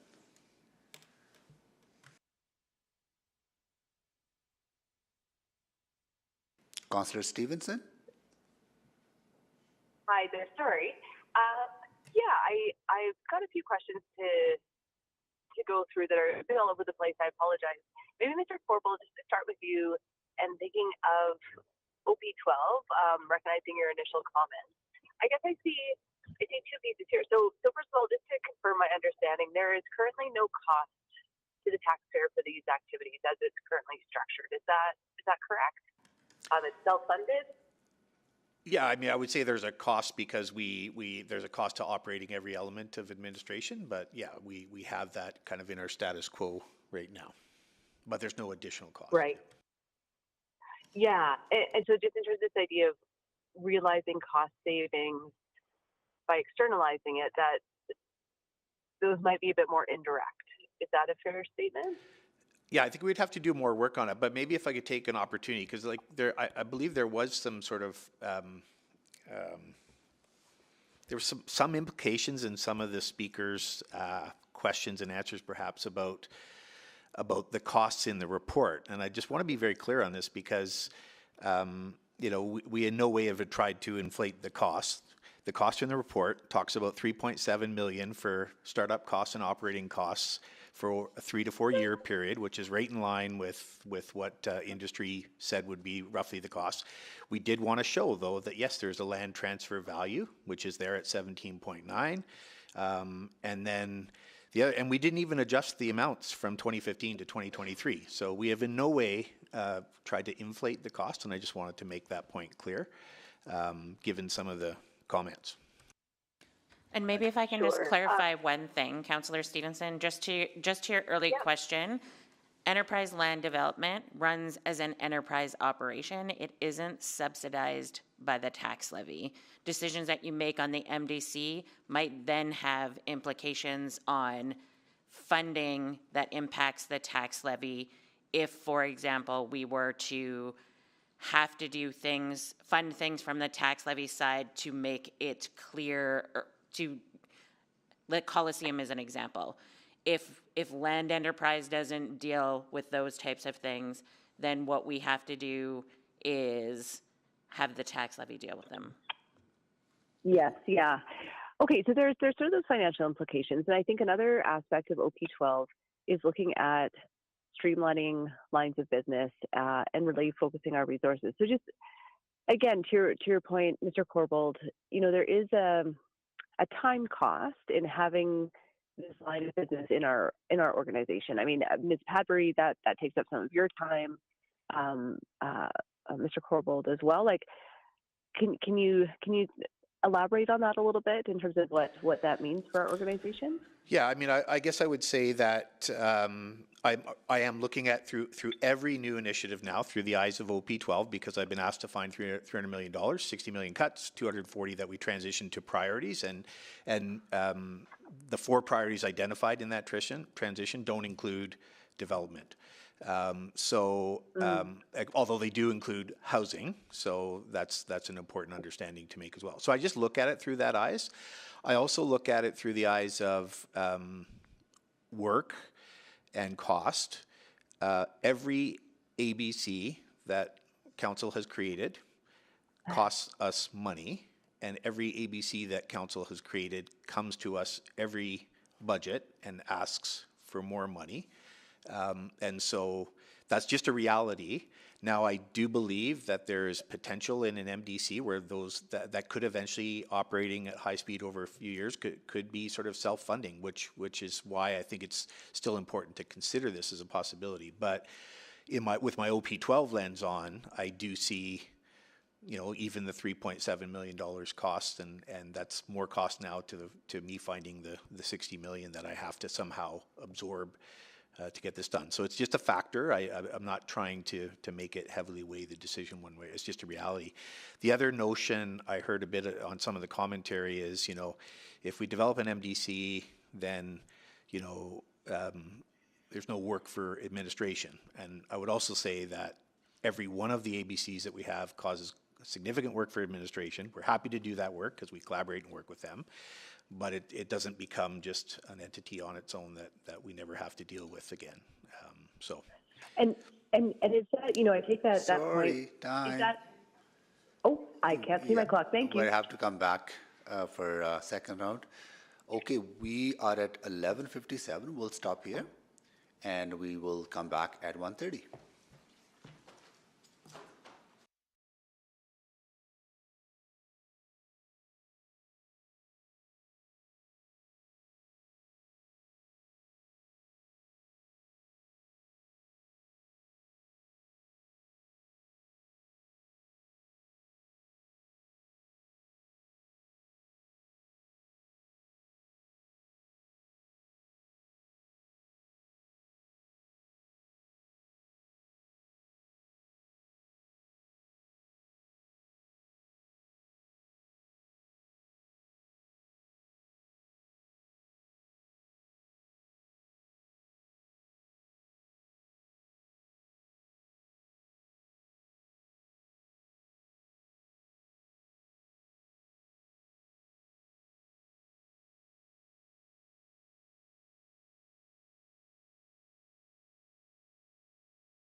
We're live from River Valley Room.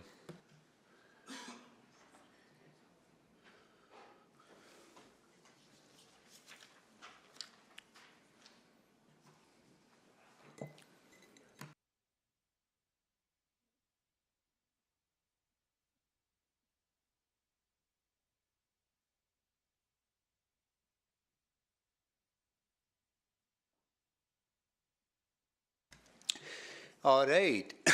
I would like to call this meeting back to order and do a roll call of committee members. I am here, Councillor Salvador. Good afternoon. Councillor Hamilton. Good afternoon. Councillor Jans. Councillor Jans.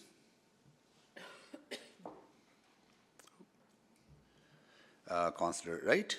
Good afternoon. And we are joined by Councillor Cartmel. Good afternoon. And let me see the list of, oh, I got logged out of eScribe.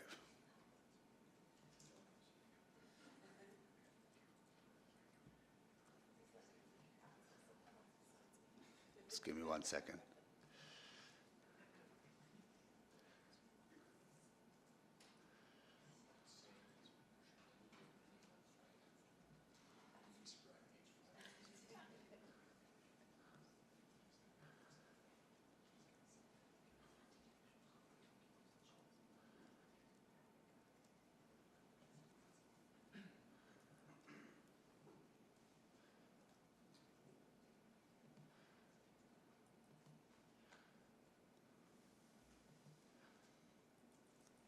Here we go. And I will see other council colleagues joining us.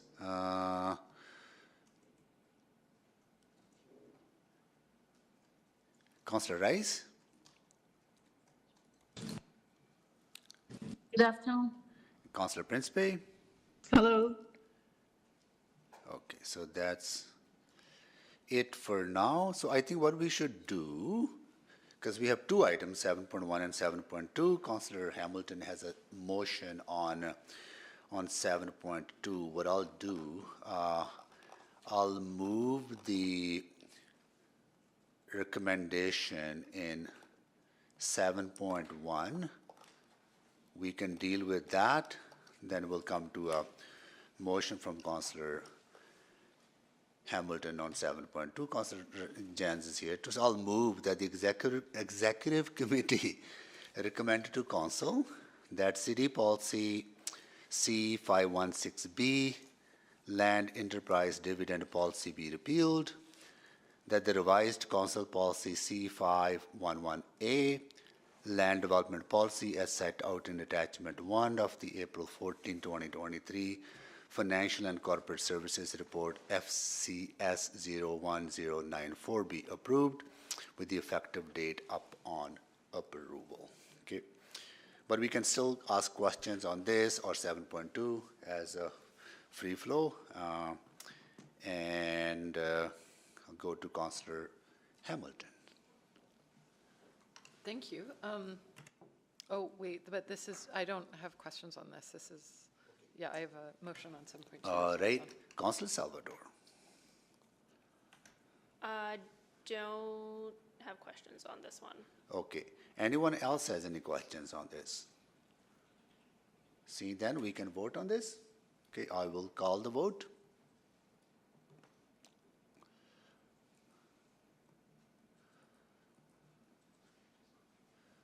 We have all the votes. Display the votes, please. That is carried. Then I'll go to Councillor Hamilton to, you're ready to move the motion, right, Councillor Hamilton? Go ahead, please. Yeah. I'll move on item 7.2 that committee recommend to City Council that administration engage a third-party consultant to form a working group that develops a business case for the formation of a municipal development corporation.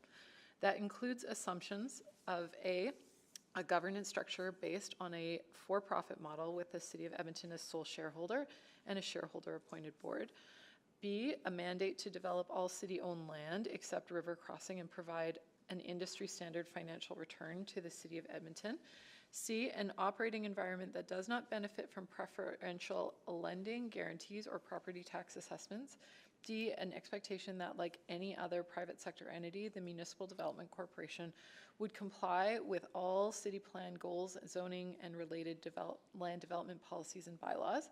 And E, include an estimate of what resourcing would be required to stand up and operate a municipal development corporation. You can make the introduction. Yes, thank you. Yeah. So I want to say 4 years ago, I sat around this table and we had a similar conversation as we did today, except that the private sector largely came out and said, we don't want the city competing against us. And 4 years prior to that, there was a Deloitte report that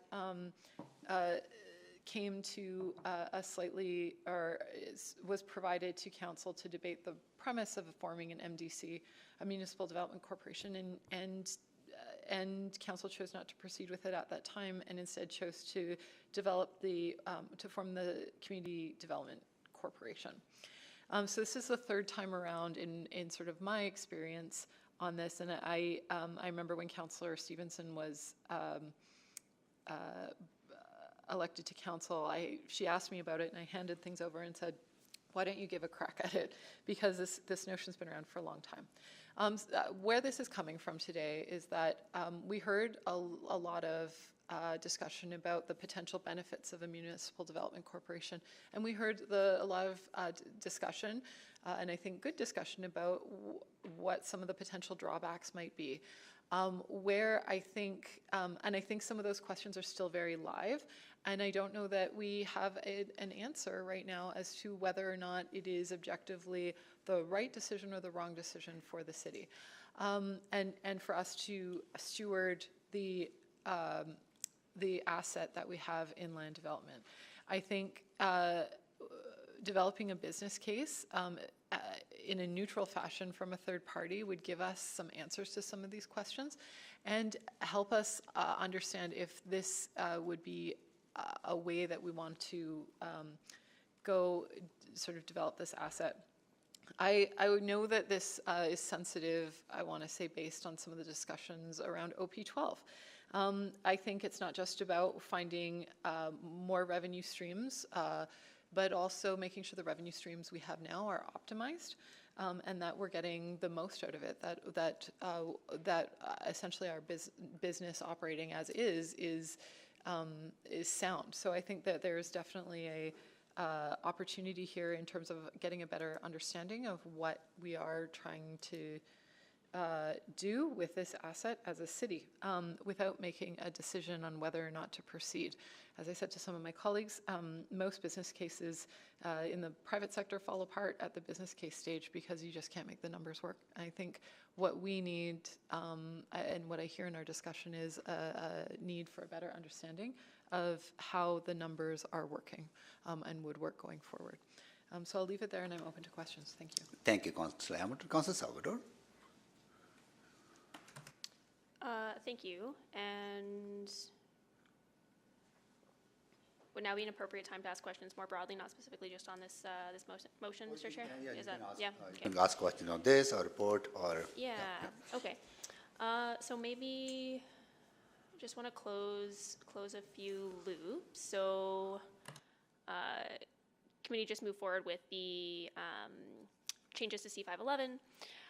If there is a need or a desire or an identified opportunity in the future to make future amendments to C511 in response to, other challenges that may arise, is that an opportunity as well?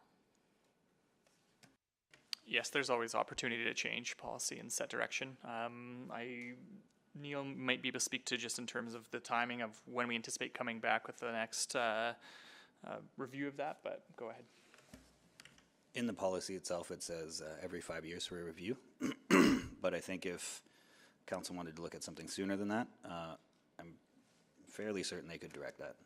Okay, because I recognize, it might take a little while to see the results of these policy changes, which I think are really exciting and good and positive steps. But if we wanted to go even further, that opportunity does exist, is what I'm hearing. That's correct. Okay, excellent. And then maybe just one lingering question I had. So one of the barriers I see to accelerating development is that ELD's operating and capital budgets are entirely self-funded through land enterprise retained earnings, so there's no tax levy or borrowing required, which is, great that it's self-sustaining, but I also see that as a bit of a limiting factor. So have there ever been conversations about, expanding ELD's ability to leverage debt? I'm trying to recall in terms of some of the conversations I've had on this. Ultimately, try to answer this previously in that if there is a desire from council to look at that, we would need to seek an exemption to the debt policy. But we haven't really explored using debt for our work, as it wouldn't be considered, like the work that we do would not be considered tangible capital asset. Right. Okay. And sorry, now that would be on a project by project basis. That exemption would have to be made, as I think it was the mayor's question previously. That's correct. Okay. Well, maybe just not necessarily. I think whether you borrow or not for a project needs to be assessed on a project by project basis. But the reason that it's not covered in the current debt policy is, as Bart indicated, these aren't tangible capital assets, it's inventory. So that policy exemption or that change to the policy could cover land enterprise as a whole, and then you make the decision on borrowing by projects. Okay, that's helpful. And then maybe just turning to the motion on the floor. As I read this, there are, a number of assumptions that are built into this body of work. And I guess when I read this, there's still an overarching assumption baked in that we would be interested in seeing a municipal development corp as the vehicle to realize our objectives around land development. And maybe to the mover, first of all, is that an accurate read of what's in front of us? And is there a benefit in taking a step even further back and saying, what are the objectives we want to achieve, and what vehicle is the appropriate one to get us there? I think so. I might say that takes it pretty broad and probably increases the scope quite substantially in terms of that work. But for instance, we had people talking about Municipal Development Corporation, but we also had people talking about the land trust. Those are, I think there's probably some nuance there in terms of how those operate. But I think certainly a land trust is, I think, slightly less aggressive in terms of the role it's playing in the market, but that might be a more suitable mechanism. And that might be something council's more comfortable with. So I'm certainly open to the premise that there's another operating model there, and it might be friendly if it was couched that and there's sort of an open question on what an operating model would look like. Okay, that's helpful. And maybe just really quickly, last 30 seconds here, how much work would this be on administration side to undertake this? Just judging by the previous work that was put in place, in reviewing the motion, it is very similar to the motion that was put forward in 2014, and I think that took at the very least 6 months to progress. And so if we're looking at working to form our working group, then there will be some time that will be needed to make sure that we get the right parties in place. Thank you. Councillor Wright.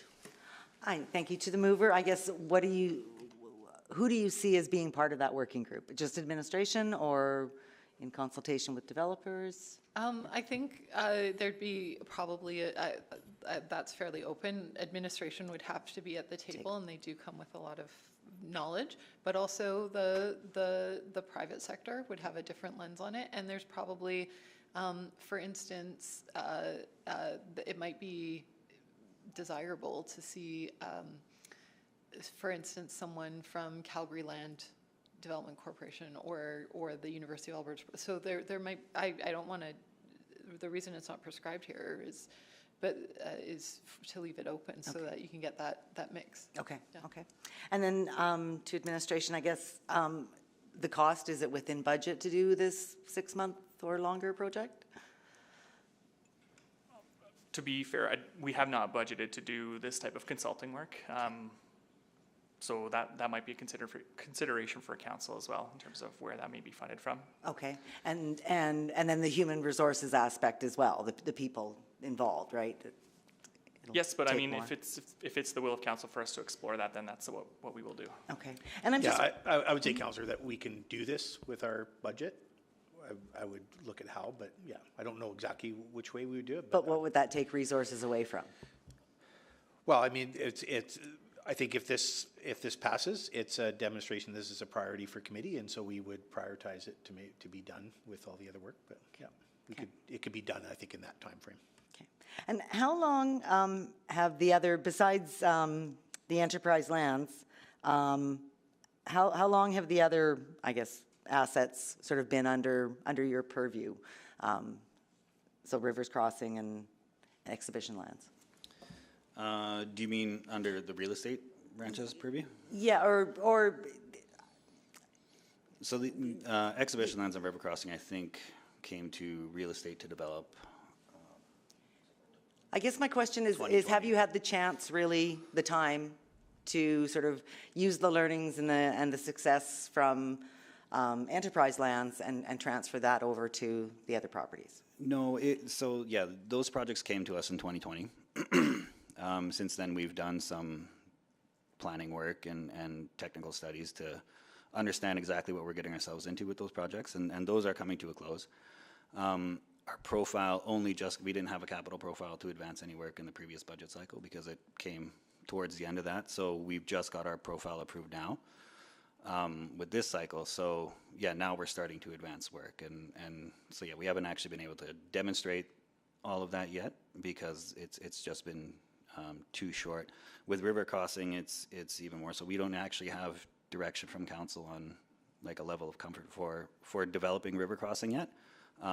We have a plan that when council is in a position that they're comfortable with the governance structure and all that we could advance the construction work, but we've intentionally not advanced the construction profiles for that, just kind of in anticipation of what council's expecting. So given some extra time, like, would you be able to put some of this into action, I guess? Oh, absolutely, yeah.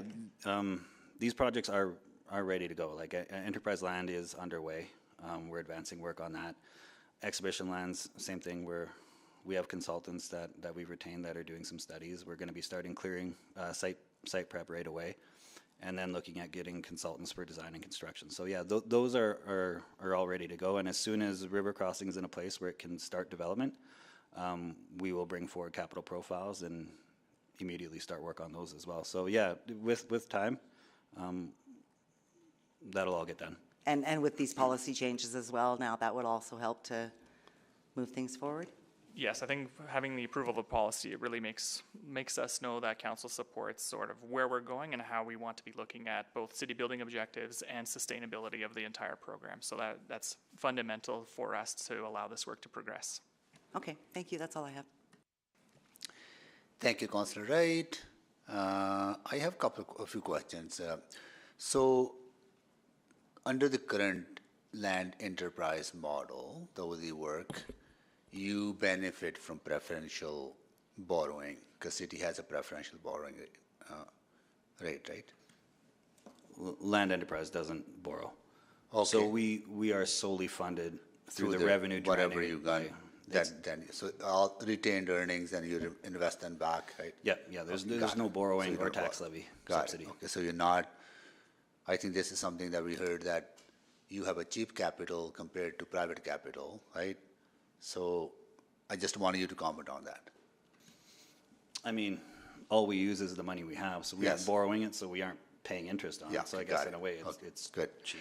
But. Do you benefit from any of the guarantees that city could provide you? Like I just trying to understand like how you operate different than, because I'm focusing on part 3 of the motion, right? That talks about an operating environment that does not benefit from preferential lending, guarantees, or property tax assessments.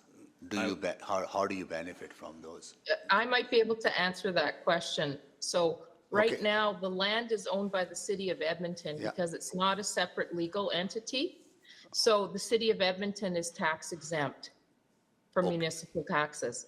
we also cannot loan or guarantee to a part of the city of Edmonton itself because it's also not a corporation. That's why we don't have a loan or guarantee with this part of the city. It's not a separate legal entity right now. Okay, so can you explain that to me in kind of a layperson's Sure. So term? if, like for home ed as an example, we do loan money to home ed because they are a separate legal entity. They can sign a contract with us. Yeah, okay. We're allowed to do that under the MGA, although a loan to home ed does affect our debt limit. Yeah. If this was a separate legal entity, and council wanted us to explore loans or guarantees, we could do that. But right now, they're part of the city of Edmonton, so we don't formally loan or guarantee to a part of the city. Okay, got it. On the cost of undertaking the review and hiring a consultant, a third-party consultant, you may have the existing resources, but you would have to pay out of the existing resources to a third-party consultant. I understand third-party consultants have been engaged to do this kind of similar work. Can you give me a range, like how much it's going to cost, even though you may have the resources? Yeah, just comparing to last time, I think it was 70 to 100, but go ahead. So more recent values, because I don't have the exact values from the business case that was previously completed, but when we had a consultant that supported us for the policy work that we were doing, as well as reviewing the enterprise land development portfolio, at that point in time, it was roughly between 125 to 145,000. That range, right? Okay, under the current model, under your land enterprise model, you earn a profit, right?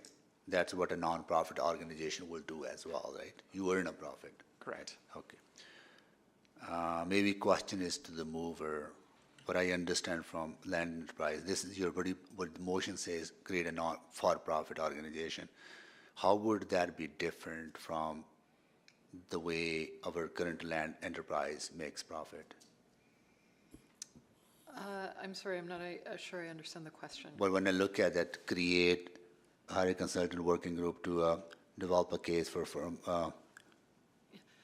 working group that develop a business case for governance based on a for-profit model. Like you want to create an organization that will generate profit. So yes, so what's the follow-on after the colon is the assumptions that would be baked in. So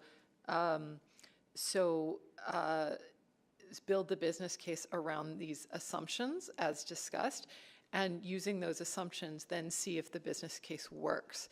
So it's possible that you would build a business case in which a for-profit model may or may not work, but those are the variables. I'm just defining the variables that you would build the business case around in the list. Okay. Maybe I'll come back. Councillor Cardwell. Thank you. So I just want to come back to the comment earlier that, so it's land enterprise that does not borrow, or it's real estate that does not borrow? If we're talking about the land development work, all of the land development work is carried out under land enterprise, and yeah, there's no borrowing for that work. So what paid for all the investments in Blatchford? That came out of dividends, or that came out of debt service? So far, it's been working capital, and there's been a bit of debt for Blatchford. We borrowed for Blatchford in the early phases to secure the land for expropriation. So we do borrow? So for Blatchford, I think that's a fair statement. For enterprise land development, we haven't borrowed. Okay. And don't borrow. So we have borrowed for land development, and we're going to continue to borrow for land development, at least in Blatchford, for a while, until we start realizing some sales to pay back that debt, correct? Sorry, you correct. Tom will correct me if I'm wrong, but we borrowed for the expropriation. So it was like borrowing for the land acquisition is what I would say. not for the development itself. Correct, yeah. And only a portion of the land acquisition. So where did the money come from to put roughly $180 million of infrastructure in the ground? The comment about the acquisition was about 120 of that 180, so it's around 60 million of infrastructure in the ground. There's been working capital and then some debt added to it. I think we're playing with semantics. We borrowed money to get Blatchford to the place it's at today, one way or another. Yes? Well, working capital is money the city had to use on projects that they wanted to use, is my understanding. So working capital came from the taxpayers.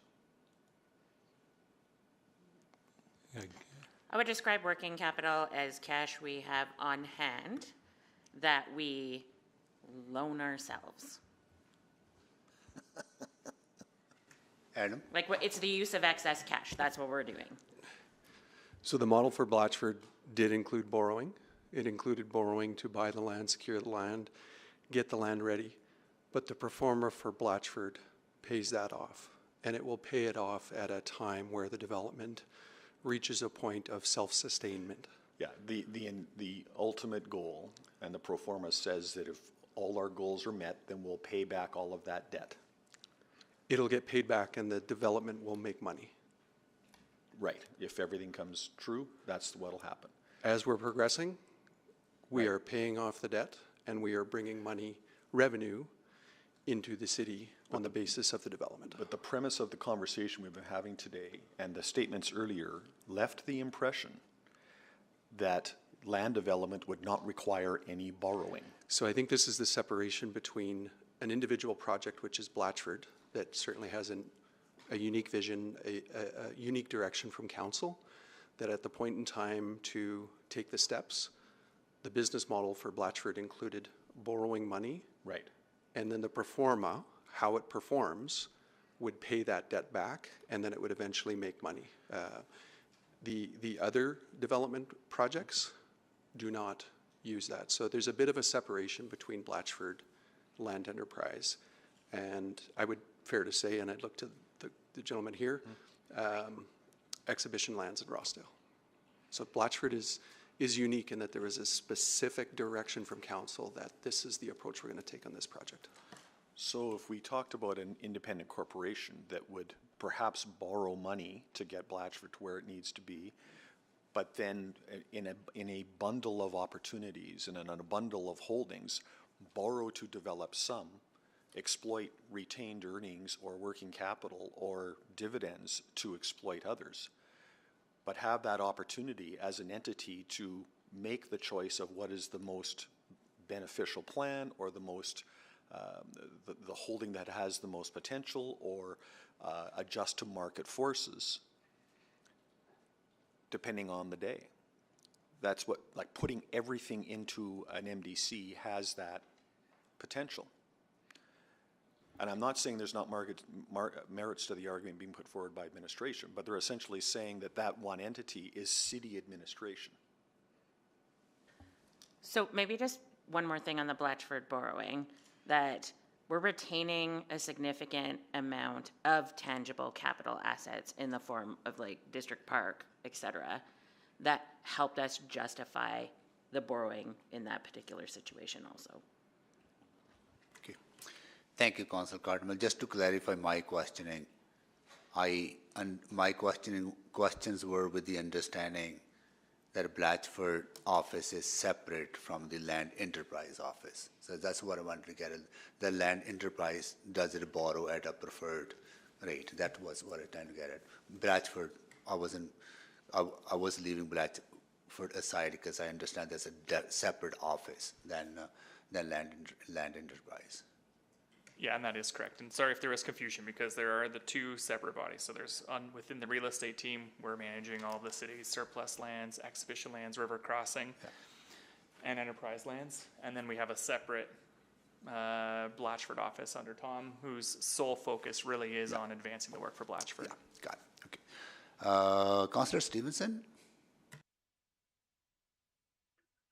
Thanks, Mr. Mayor. I'm just going to step back and talk a little bit about the policy. I think the revision is excellent. It's very strong altogether. I just had a bit of a question of clarification. So at some point in the revised policy document, it speaks about residential, commercial, mixed use, and industrial development. But under program objectives, I only see specific objectives for residential, mixed use, and industrial, and not specifically around commercial. So just wondering the reasons behind that, or what the vision is with commercial. Councillor Stevenson, I maybe joined us later. We already gave approval to 7.1. Oh. Yeah, you may Okay, want to not to follow worry. offline. Yeah. Sure, I will do that. Yeah. My apologies. Yeah, but go ahead though with the rest Yes, of it. yes. No, I will shift to my next line of questions. So, the most important thing for me, I think exploring an MDC is really worthwhile. But I just want to be absolutely sure that exploration would in no way slow down the activities that the Land Enterprise is undertaking right now. Is that the case? Well, that is our assumption based on approval of the policy. We will continue to move ahead. We have approved capital profiles, and so we'll be taking all the steps necessary to advance all the projects within those. Great, excellent. Glad to hear that. Then maybe to the mover, I think I have a number of questions, questions, ideas, different approaches. So maybe echoing Councillor Salvador's question, do you think that there's room here for broader initial phase of discussion and workshopping? And maybe a more specific question too, just in terms of the role of council in some of that ideation. So I think that's a really good question. Thank you. So I guess I did say to Councillor Salvador that I was open and would consider it friendly to say open up the operating model. We did hear some distinction, although I think it's very nuanced on the difference between a municipal development corporation versus a land trust like the U of A has, I think that's worth exploration. I would see the role of council. I think what the business case is meant to establish is sort of some operating numbers and we'll call it a baseline of operating principles that would tell us whether or not it's feasible to continue the discussion. But then from then on, say it came back and it said it was feasible, or the first phase says it's feasible, then when we add some of the council priorities, although I'll note that things like city plan are included in this as an assumption, when you add in those priorities, does the business case still hold? So I think that there's a potential for sort of further conversation, but those operating or those initial assumptions, and I would say expectation, that if an external entity, whatever form it took, it would comply with the city plan and some of our broader city building goals are baked into that from the onset. Well, yeah, and I think again, my like the things that I think there are other considerations too in terms of what's the potential for asset rationalization to play a role in the MDC. Could retained earnings be initial equity things? And back to that broader point, I mean, I think what I've heard most clearly from all speakers is the really critical part of formulating that robust mandate. And I guess this could maybe be to administration, but my assumption would be that the mandate informs the business case, or does the business case come first? What are your thoughts there? Having a mandate in advance of the business case would be definitely beneficial, because that really limits the scope of what it is that we're looking for. And so when a consultant is moving out to do the review and look at pro formas and everything else, they have set direction in terms of how they're progressing. If I can maybe just take... Sorry. Oh, go ahead, please. Yep. Just looking through the previous business case that was developed, really what that pointed towards was looking at a for-profit entity. The ability to make changes and reposition projects was a key aspect of that. as well as allowing an MDC to act like the private sector. So truly arm's length, you're out there and moving forward. So very similar to what's being provided here. Our consultant had at that point in time looked at the inventory of land and did provide an analysis of different projects that could move forward. So would definitely encourage council to take a look at that if you have an opportunity, but just wanted to flag that for everyone's attention. Yeah, and I think Thank you, Councillor. that's my time. Yeah. Thank you, Councillor Stevenson. Councillor Salvador. Yeah, just to follow up on Councillor Stevenson's question around how this would potentially affect ongoing work. I just need certainty that this isn't going to place you in a holding pattern. And I guess, does this insert uncertainty into some ongoing projects, exhibition lands, for example? I'll let Neil, you can jump in on this one. I would say yes. Particularly in the piece where we're revising our policy to maybe look at private sector, working more with the private sector in some of our projects.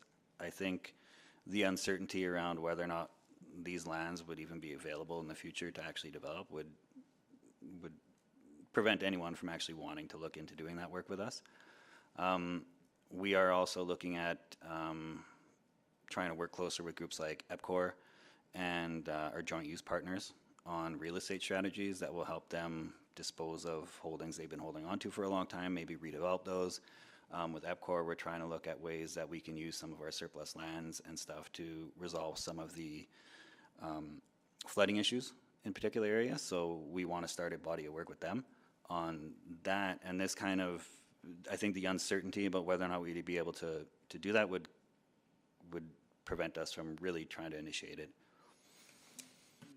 Yeah, that's helpful, and that's a concern of mine, and that makes me really hesitant at this point, knowing that there's some really exciting, innovative stuff.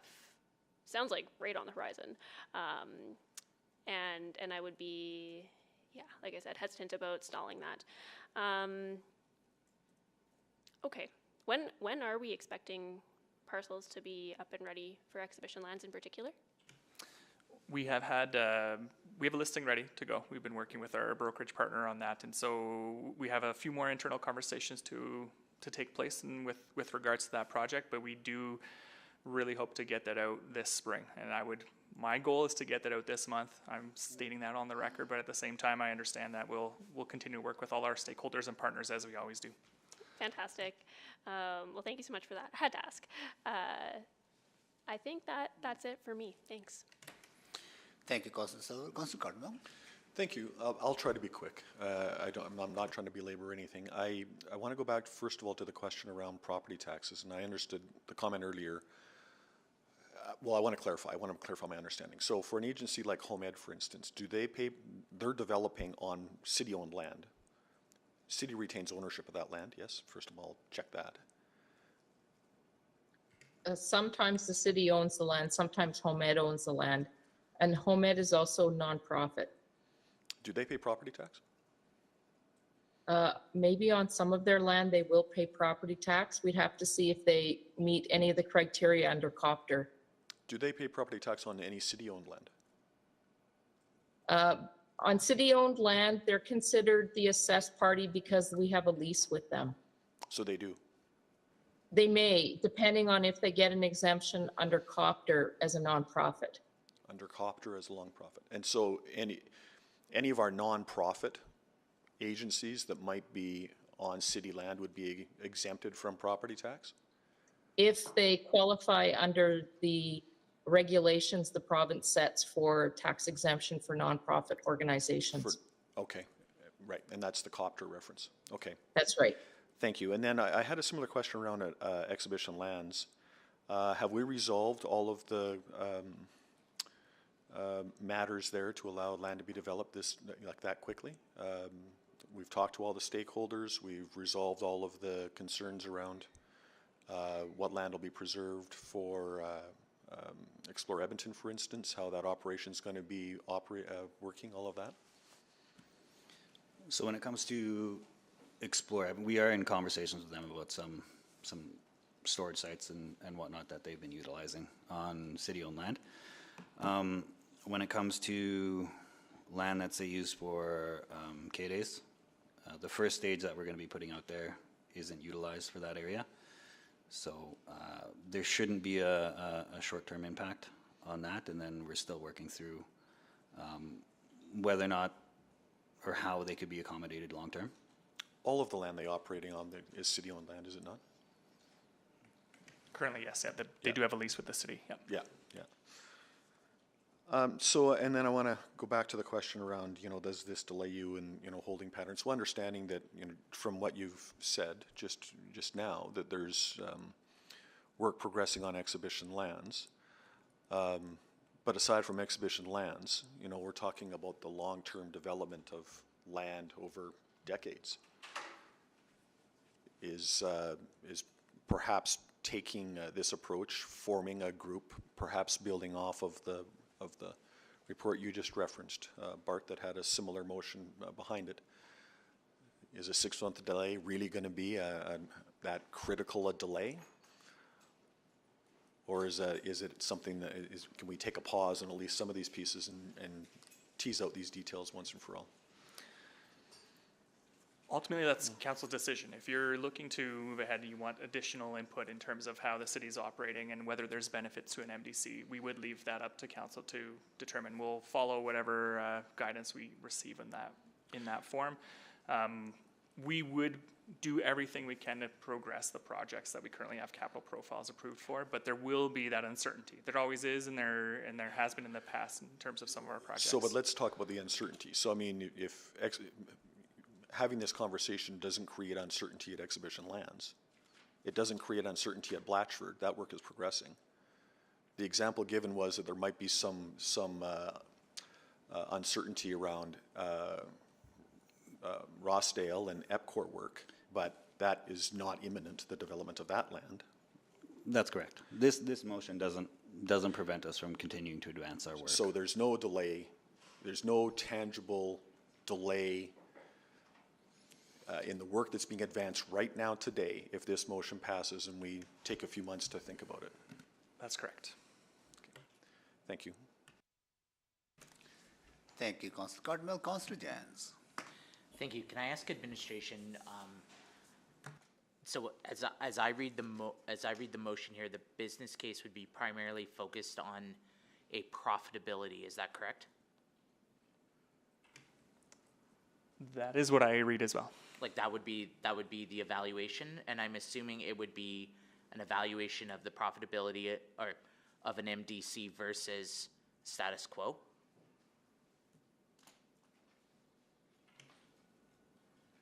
I mean, it is quite open-ended, so it could look at versus status quo and just various different models of an MDC.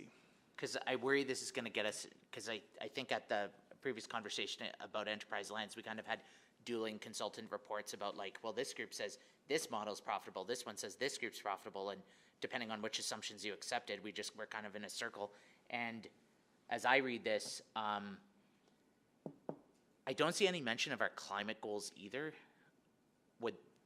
Do you read that, or would that need to be factored in? I would take this motion to assume that an MDC would be focused on generating profit and doing what is required through regulation. So they would have to adhere to zoning bylaw, building code, those kind of things. Okay. Nothing above and beyond that. So yeah, if there wouldn't be any extra climate resilience actions taken unless it was something that was applied to the whole private sector. That's how I would interpret that motion. I also wanted to unpack the impacts of this on the work we're doing around affordable housing or non-market housing or other pieces. What would be the impact if we were to undertake this work on that?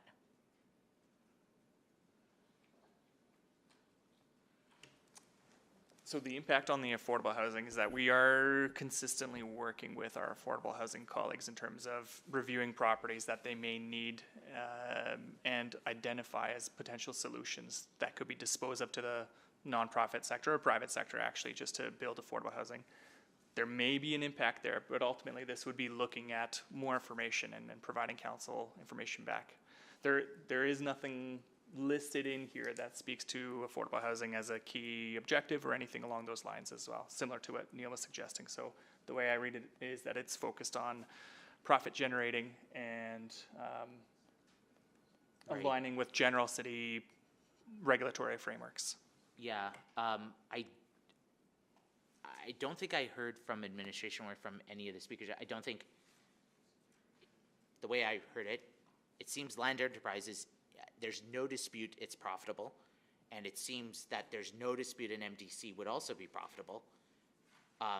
Both a Honda and a Chrysler will get you down the highway. It's a question of, to some extent, I don't want to get us into 6 months later, we come back and we're having the same conversation. And I guess that's why I'm trying to unpack some of these parameters there too.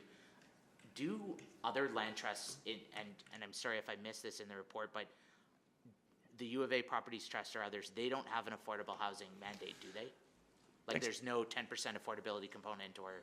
That is correct. So in our conversations with them, not to speak out of turn, but they are focused on generating a profit. So of the 3 organizations, each of them identified that they don't have any housing requirements within whether they're selling land or contributing land for a housing perspective.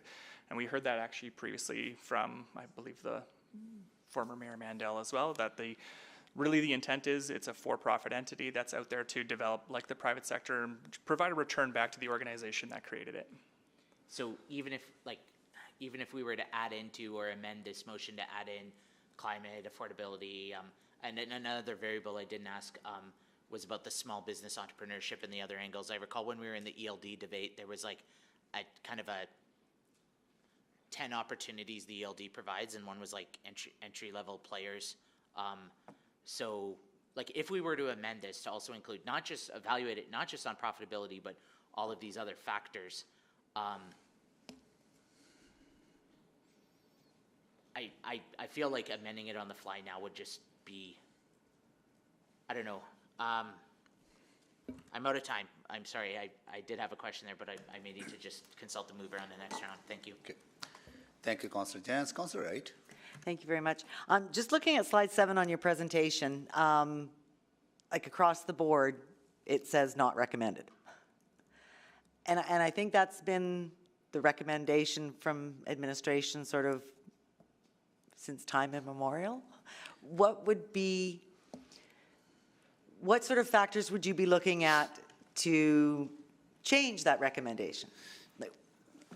So just to couch that, part of that is based on the assumptions that were worked into that. And so that is assuming that council's visions for Blatchford and the existing plans that are in place are what you want to achieve.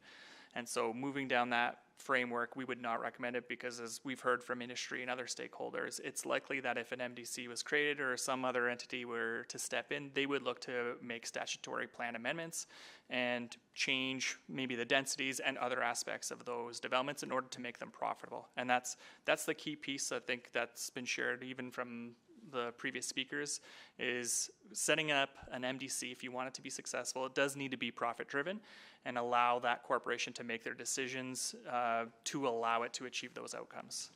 Just to add on to that a little bit, you had asked what would it take to make these recommended. I think you'd have to look at them from a project by project basis and remove the parts that make them not profitable. So Blatchford, that could mean plan amendments to say reduce the densities, which greatly impacts the vision that council has upheld. Enterprise lands and river crossing, that could mean you're cherry picking just the profitable pieces, leaving the rest, and then there needs to be a funding mechanism created to now advance those pieces that are not moved to an MDC. So you could potentially do it. It's just how you position it and how you cherry pick the pieces that make the most sense.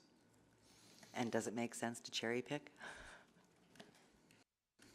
I guess I think that would depend on what council was looking to get out of an MDC. If you wanted an MDC to be set up and truly be successful and profit driven, absolutely, that is what you would want to do.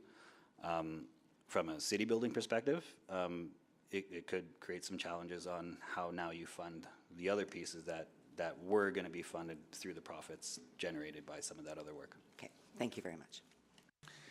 Thank you so much. I'm cognizant of the time. We are at 2:20. We have 2 more items to deal with. So I would, encourage council members, if there are more questions, please focus on either on the motion or the report, right? And if something can be dealt offline, would encourage that too. Councillor Stevenson.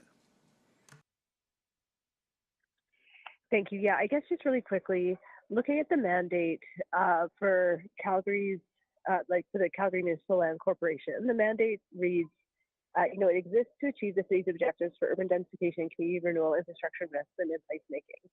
And so for me, that's a really different, I'm just hearing different things about what a mandate is. And so again, maybe to the mover, just how do you see the process of us developing like that kind of mandate statement? So sorry, I was just waiting for the captions to catch up because we lost the audio. It got a little fuzzy there, but no, it's okay. I've got it now. I think there's a governance question here. I think fundamentally, which is, I hear what you're saying with respect to develop the mandate in advance of developing the business case. If I'm not opposed to that. That gets us further along, I think, in the conversation. So I'd be also, I would consider it friendly to perhaps sort of append something to the beginning of this that develop a mandate prior to developing a business case. But this is, for me, this was very, and I hear what's been said with respect to climate, with respect to housing. I think that is definitely part of the lens that you look at this with. That was an assumption that I made. This for me was about starting to get, I'm going to say, a third party impartial sense of whether or not this is a feasible pursuit for the city, for council. Okay, well, yeah, I appreciate that, and I will leave it to my colleagues on. But I appreciate that answer, and I think that there could be some value or just on a stronger foundation to have those other conversations in advance. Those are all my questions. Thanks, Mr. Mayor. Thank you, Councillor Stevenson. So that concludes. Is anyone else on the board? No, that concludes the questions. Okay, we have a motion on the floor. And please sign up to speak.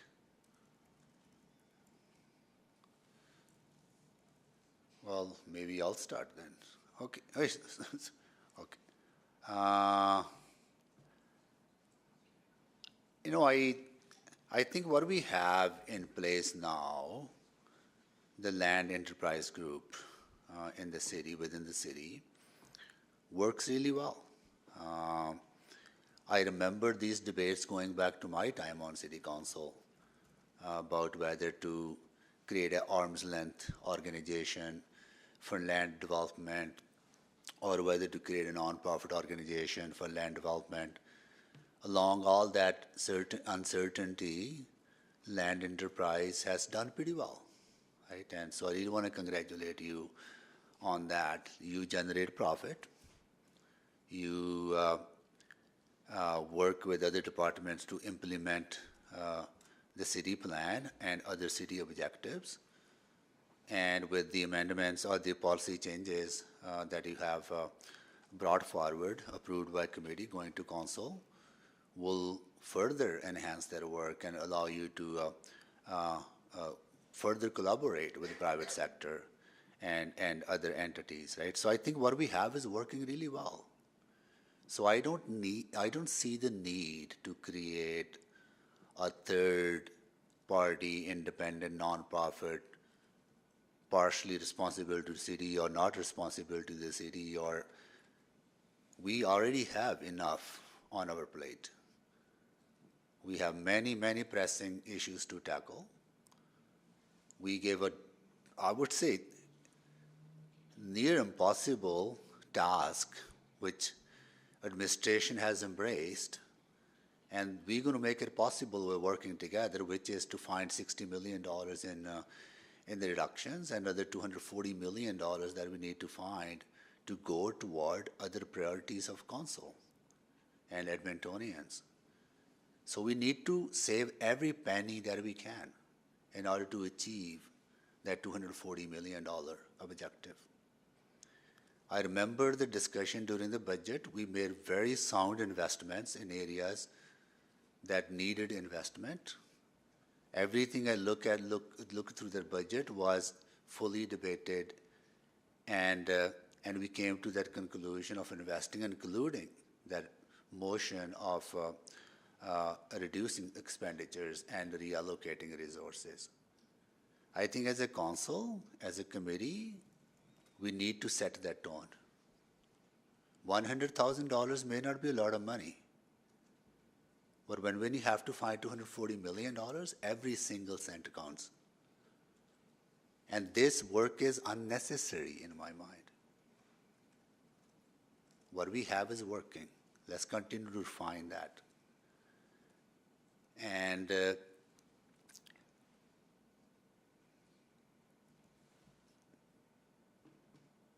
it's not going to take a few months to undertake this work. It's not going to take a few months to settle this question. We've been talking about it for years, and it will take a few more years. In the meantime, it does create uncertainty on the work that Land Enterprise is doing. If it was a matter of a few months, may not create that uncertainty. I don't believe it's a matter of a few months. It'll be a matter of a few years. And I don't want to create that uncertainty for already the good work that our administration is doing, right? And I also worry that having arm's length, non-profit or for-profit agencies, it's very difficult sometimes to encourage them or instill in them the work that we as a community are advancing on climate change, on affordable housing, and other areas, right? I'd rather see that work being done within the administration and help us achieve city objectives. And that's already being done. So I don't want to waste $100,000 on a study that will not get us anywhere and would not actually help us achieve that what we want to achieve. Let's keep what we have, continue to make it better, and continue to support the administration to make it better, and set example that we want administration to find every penny that they can find, and we're going to be so cautious in spending and not be wasting money on things that are not needed at this time. So I will not be supporting this motion. Councillor Salvador. Sure. Well, thank you so much, and I really appreciate the conversation today. Yeah, and I'll just take a bit of time to walk through my thoughts on this motion. Hearing some of the answers from administration, it is really concerning to me that this may place administration in a holding pattern and potentially delay progress on projects like exhibition lands because of the uncertainty that introduces. And I do hear that there's every intention to continue moving forward, but I think the reality of this situation, it doesn't allow ELD to move forward unimpeded and will introduce undoubtedly a degree of uncertainty. And reading some of the assumptions that are built into the motion, I still feel like we are jumping to the what without understanding the why behind this entire conversation. I do believe that a mandate needs to come first. And when I look at the assumptions built into this motion, I know that I have very different assumptions that I would like to see considered. And I think that those are fundamentally at odds with some of the ideas that are being put forward and the assumptions that are being put forward as part of this motion. I also think that when I look at the limbo that we've previously placed enterprise lands in by pausing activities for several years, I think we're still trying to catch up from that. And I'm extremely hesitant about causing any further delays I don't want us in a position where we are trying to find reasons to make I don't want us trying to find reasons to justify an alternative approach to something that is working well today. As was mentioned by the mayor, Enterprise Lands works, generates a profit, and it's helping us address significant parcels of land in areas that might not otherwise be of interest to the private sector, private entities. I also think beyond the question I'm continually asking of what problem we're trying to solve, I'm also asking what is the most efficient, streamlined, cost-effective, and low-risk way of achieving our goals around land development, and what is the best vehicle to get us there. And I look at the policy changes that are being brought forward and that that committee has approved and moved forward with to C511, and I think that is going to open the door to greater flexibility for private sector involvement. I think those changes are really positive, and I appreciate the commitment to continual improvement. I think if there are further opportunities to make adjustments to that policy in the future that will open even more doors, I'd be excited to see that. And yeah, I look at the steady success we have seen from ELD, which is a known entity where we have a high degree of certainty that they will deliver. And then I look at the prospect of an MDC, which, while intriguing, it's much higher risk. And in this case, I think we need to be responsible stewards and take an iterative, incremental approach, and I think that's exactly what we're doing through the policy amendments to C511, as opposed to trying to create a brand new top-down organization that would be handing over significant assets to. So I think that's about it. I'll end there, but I won't be able to support this motion. Thank you. Councillor Wright? Thank you. I think I'm of the same thinking as my colleagues here. If it ain't broke, don't fix it. So why are we, I guess, why do we keep rehashing this? And I think what we need to do is to allow land enterprise development the opportunity to continue with the successes that they have of the enterprise lands and continue that with exhibition lands and not river crossing. What's the other one? Off the top of my head. That's river crossing. Exhibition lands. Yes, Blatchford. Okay. Okay. Yeah, Blatchford is different. But Blatchford is different. Sorry. Yeah. So I think by going this route, looking at an MDC working group, I think just takes away the resources, valuable resources that that we need, both financial resources and the people to do the work. So I would just like to see things continue on as they are, and like I said, build on the successes that we've had with the other developments within the group of enterprise land development. So again, I can't support this motion. Thank you, Councillor Wright. Councillor Cartmel? Thank you, Mayor Sohi. So I want to first say that as the mover of this motion during our budget deliberations that resulted in this report today and in support of the motion that's on the floor, I would appreciate the opportunity to actually vote on it. I've been in this situation before where reports have come to committees that I'm not a member of and I have not had the opportunity to express my vote.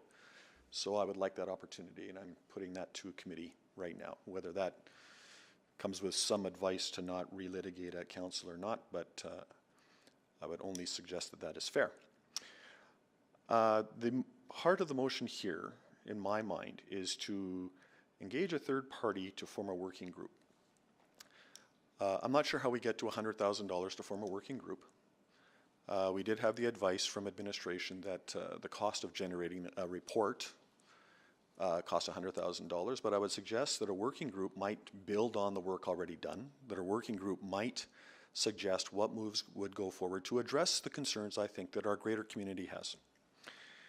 And the concerns I consistently hear are around transparency, around playing in a market, but not following the rules of that market. The City of Edmonton has preferential opportunities when it comes to borrowing dollars. It has preferential opportunities when it comes to resources. put all kinds of human resources to these projects that the private sector doesn't. And so there is a competition when we talk about enterprise land and the development of greenfield properties, where we're playing in the private sector world, but we're not playing by the private sector rules. Now that is the perception. That may not actually be the reality, but that is the constant feedback that I get. And one thing I'd like to see is somebody examine that, turn that on its head. The one thing that a municipal development corporation does have is it brings everything into one place. It allows, like I was saying earlier, the opportunity to leverage opportunities according to the market forces at work in the moment. It allows for that collective work that allows one project to feed off of another, not spread over a number of administrative bodies or administrative departments within the corporation of the City of Edmonton, but within one entity that is potentially and presumably, and not necessarily my presumption, but in those stakeholders that come to us, presumably more nimble, more quick to market, more able to make those decisions. There's a transparency question there, and it's not answered in the current way that we do things, and that's one thing that an MDC is purported to have the advantage of, and I'd be interested in that.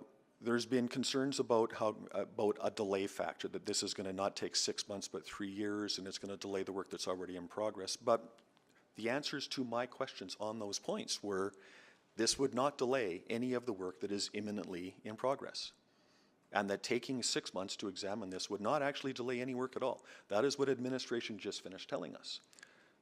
So I'm not quite sure why we continue to say that this work is going to delay the work of administration when they themselves are saying it wouldn't. Not quite sure about that. And there was other remarks made here too that were contrary to the feedback we've had. Go to some of the questions that we're beginning to repeat this afternoon. Does an MDC have with it all of the underpinnings, the climate change goals, the ecological goals and objectives, the affordable housing objectives, the even what was not talked about today, but which has come up in the past, the opportunity for small builders to get individual lots? You know, do we have all of those things that cities want to do? And the question that came back, or the answer that came back to us from the University Properties Group was no. You have a singular focus, because with a singular focus, you actually move to get things done with pace, with the pace of business, with the pace of market. And you return the profit to the organization that comes with pace, that comes with nimbleness, that comes with reactivity, and say, organization, City of Edmonton, here you go. More profit faster. Go do what you want to do in a city building way, in the way of affordable housing, ecological goals, making lots available to those that otherwise might not have them, all of those things that we can do, but that we can do much more quickly and much more ably, theoretically, if we form an MDC. What proves the theory? A working group that goes and examines the market and comes back with their findings. An objective third-party group that has no bias. Thank you. Thank you, Councillor Cottonville. Councillor Stevenson. Thank you very much, Mr. Mayor. I don't want to take up too much time. I appreciate the comments that have been made. I think what I would add is, you know, looking at the extensive history of this discussion and how many times it's come up and started and fizzled, I think that really speaks to the lack of clear and consistent understanding that there may be around what our land enterprise does. I think even in this meeting, we've heard very contradictory things or different understandings, I guess I should say, from different parties. So what I'm really excited about with the new policy is the required annual report. I think will be a great opportunity for us to grow our understanding of what's happening with land enterprise, and also create a systematic way for us to continuously review, improve, and evolve the model. So I would really encourage administration in those annual reports to be clear, to help educate and highlight again where are you constrained, where do you feel you could excel further. I think that's a great opportunity, and perhaps after a few cycles we do identify that MDC is the next evolution, that is the next step. But I think that ongoing conversation, that clarity, greater clarity of understanding will help us better define, as my colleague said, sort of the why before the what. And that's it. Thank you, Mr. Mayor. Thank you, Councillor Stevenson. Councillor Knack.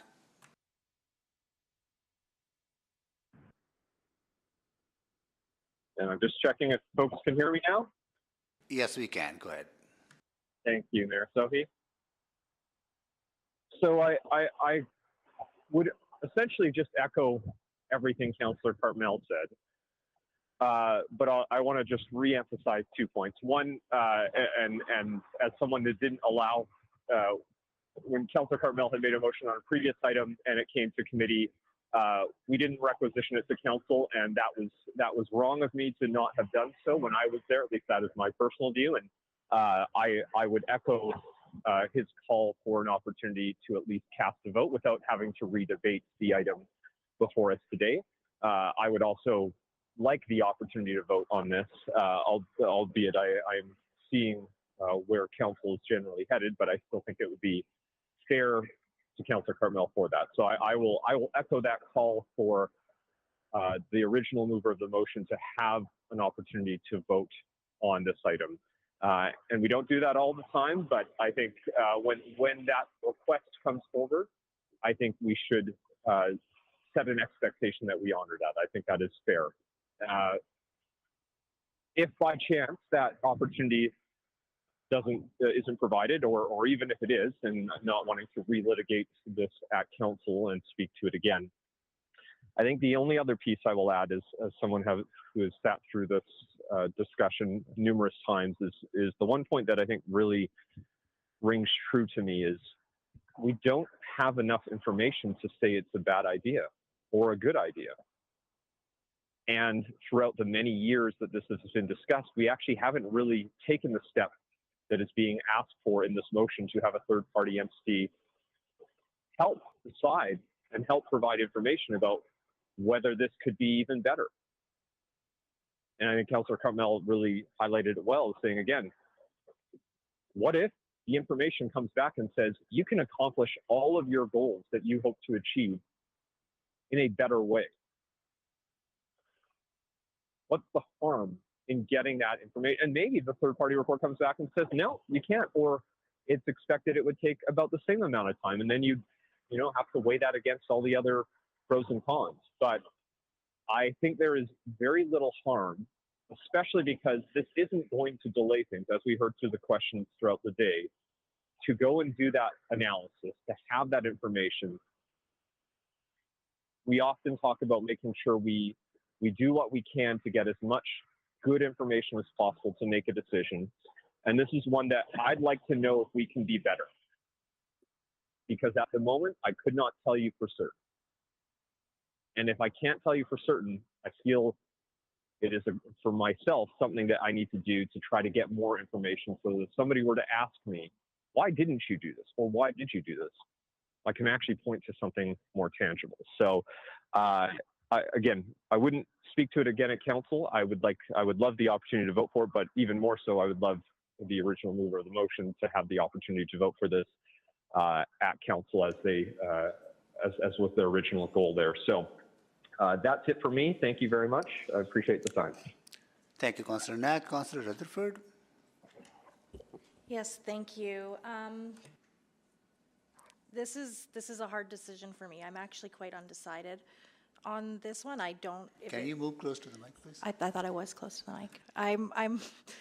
I'm actually quite undecided on this. If I do have the privilege to vote on this, which I echo my colleague Councillor Knack's comments, I do think it's fair to requisition it. I think that's a good practice. When I would want the same courtesy for my things as well. I'm undecided, and I want to just talk through a bit of that, because I think there's, if it is requisitioned, I think there is some things to consider and ponder for council meeting. I hear a lot about our city plan goals, and then IDEA has come and resoundingly said, this is something that will help. And I have to wonder and heed those expertise and advice about building up rather than out. That, to me, absolutely is a factor that is weighing on me. And then I also think about that we've already talked about some of these things before. I think about the Blatchford report that came back, and we talked about how it was building out and the pace at which it was building out, and how we didn't want to compromise on the goals of Blatchford, right? And so this feels like, even though it's adjacent, it's still impacting that decision. And so I wonder about that. I know about when we had the whole Greenfield debate when I was first elected and had to really get up to speed on Greenfield and that project and where that was at very, very early on. So I feel like to say we don't have enough information is challenging, because I feel like we've had this conversation in multiple facets in different ways. So how many times do we have the conversation? And then I think about, but if we continue to have this conversation, circle back, maybe there is something to it. Maybe there is a reason that it keeps circling back. And there is some validity to explore. This, to me, doesn't initially this motion on the floor doesn't initially set up an MDC. It looks at what could be, what is the potential here. And I have always said in my work in this governance role that I don't want to shut down the possibilities. Now, again, flipping to the other side of that, we have OP12, and we're asking administration to do a lot, and we have to be very much thinking about what is the best use of the time and the energy and the resources that we have.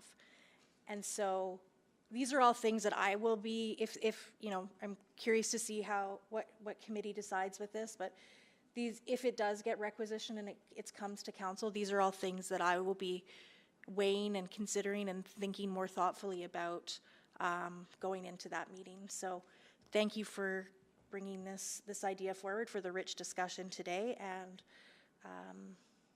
for everybody, for always, no matter what side you're coming on, the reality is we're all here because we want to build a great city, and that's clear in the conversation that I was listening to today. Thank you. Thank you, Councillor Rutherford. Before I go to Councillor Jans, just have a process question from clerk. If we were to requisite this to council, right? We spend the whole day on this item, asking questions and listening from public. Is there a process available that if we requisite, but we only requisite for voting purposes only? Is available, or it doesn't matter if we requisite? It's an item that can be debated again. So what's currently on the floor is a motion, and that has to be dealt with one way or another before a requisition of the report can occur. So eventually, when the requisition is done, it would bring forward that item to a future meeting. I'm sorry, explain, go back. Correct. So if we have motion on the floor, we cannot requisite the motion? The first step is to deal with the motion on the floor. A requisition is used for the report. So there's different options you can use to deal with the motion that's on the floor, but a requisition would be for the actual report. So if a motion is defeated, can the report still be requisite to council? No, if the motion were brought to a vote and it were to fail, then our council procedures bylaw 18155 would kill that motion today. Mr. Mayor, I do apologize here. If it is the will of committee to send this up to council, you can send this up to council now. There is no procedure that committee can implement on council to restrict your ability to then debate this at council, but you can absolutely send this up, what's on the floor, to council. Okay, then we would have to ourselves restrain and exercise that discretion, that discipline, that we don't prolong this debate for hours and hours at council. Okay. So just a refinement there. If committee wants to send this discussion up to council, we'll get it to council on the 25th of April. committee can't make this motion go on the floor. It'll get put on the floor at council on the 25th. So right now, there's been no decision made on this item. If two councillors want to requisition this up, my suggestion is you just send this up to city council. Okay. And then you can govern yourselves accordingly at that council meeting. Okay, so we'll be requisiting the report, not the motion on the floor, right? Yeah, what will happen is there'll be a committee report that will go up that will indicate that this motion was put on on the floor, but it was not put to vote. And then I would suggest you get this whole item up to city council, and then city council can decide what it wants to do then. Okay, well, I'll move the requisition then. Requisition. Okay. All right. Okay, we'll talk about, hopefully not talk in too much detail at the council. Michael, you want to? Well, it's a requisite, so it's a requisite, so no, it's a stops here, right? Yeah, you can, people who haven't spoken will be free to speak at the committee. So, at the council. just for clarity, someone can put this motion on the floor then again at council. Absolutely. And then the vote could be called. And that kills debate and speaking to, and that's the end of it. Okay, got it. I All think. Right. That's good. We can talk about that. I think that's a good suggestion. Then only people will speak to it, but not ask questions. Okay, got it. Okay, all right.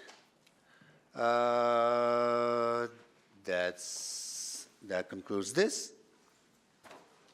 Then we are going to just hold on. Okay. 7.4, bylaw 20427, closure of vehicular access to tilted parcel of Capital Line South Extension. Is there a presentation from administration? No presentation, no opening comments, straightforward report, and there's a speaker, so we'll wait for that. We have a speaker joining us remotely, that Ilfi Uluwazina, on behalf of Joseph Sands, joining us remotely. I will check if, here you are. You have 5 minutes to make your presentation. And after that, if council members have questions or committee members have questions, we'll go to that. Go ahead, please. Thank you so much for the opportunity to speak with you on this matter. My name is Ife Uluwashino. First of all, I want to correct the note on the bylaw that there has been limited feedback from the owners of the land. So I'm making reference to bylaw 20427. To date, there has been no correspondence from the city that we have not responded to. And for the record, the owners of the title land are indeed, they are opposed to the closure of the access road because the closure would significantly impact on the commercial viability and the overall value of the land in the final analysis. So currently we have a gas station and a convenience store on the land. And the main attraction to this businesses is the ease of branching in from the 111 street. So if this access is closed, we anticipate a significant drop in patronage and the value of the land. So secondly, we also observed from the bylaw that administration has advised the city that pursuant to Section 29 of the Highway Development and Protection Act, even if the vehicular access is closed, compensation is not payable to the owners because there is an alternative access. And in response to this, we take the position that contrary to the position of the administration on this issue, compensation will be payable to the owners of the land under Section 534 of the Municipal Government Act. And if the closure proceeds, the owners will be making a claim in due course. So notwithstanding this fact, we're asking that if there is a way that the projects can be executed without closing this access, we humbly request that the city should explore that avenue instead. Thank you. Thank you so much. Questions, colleagues?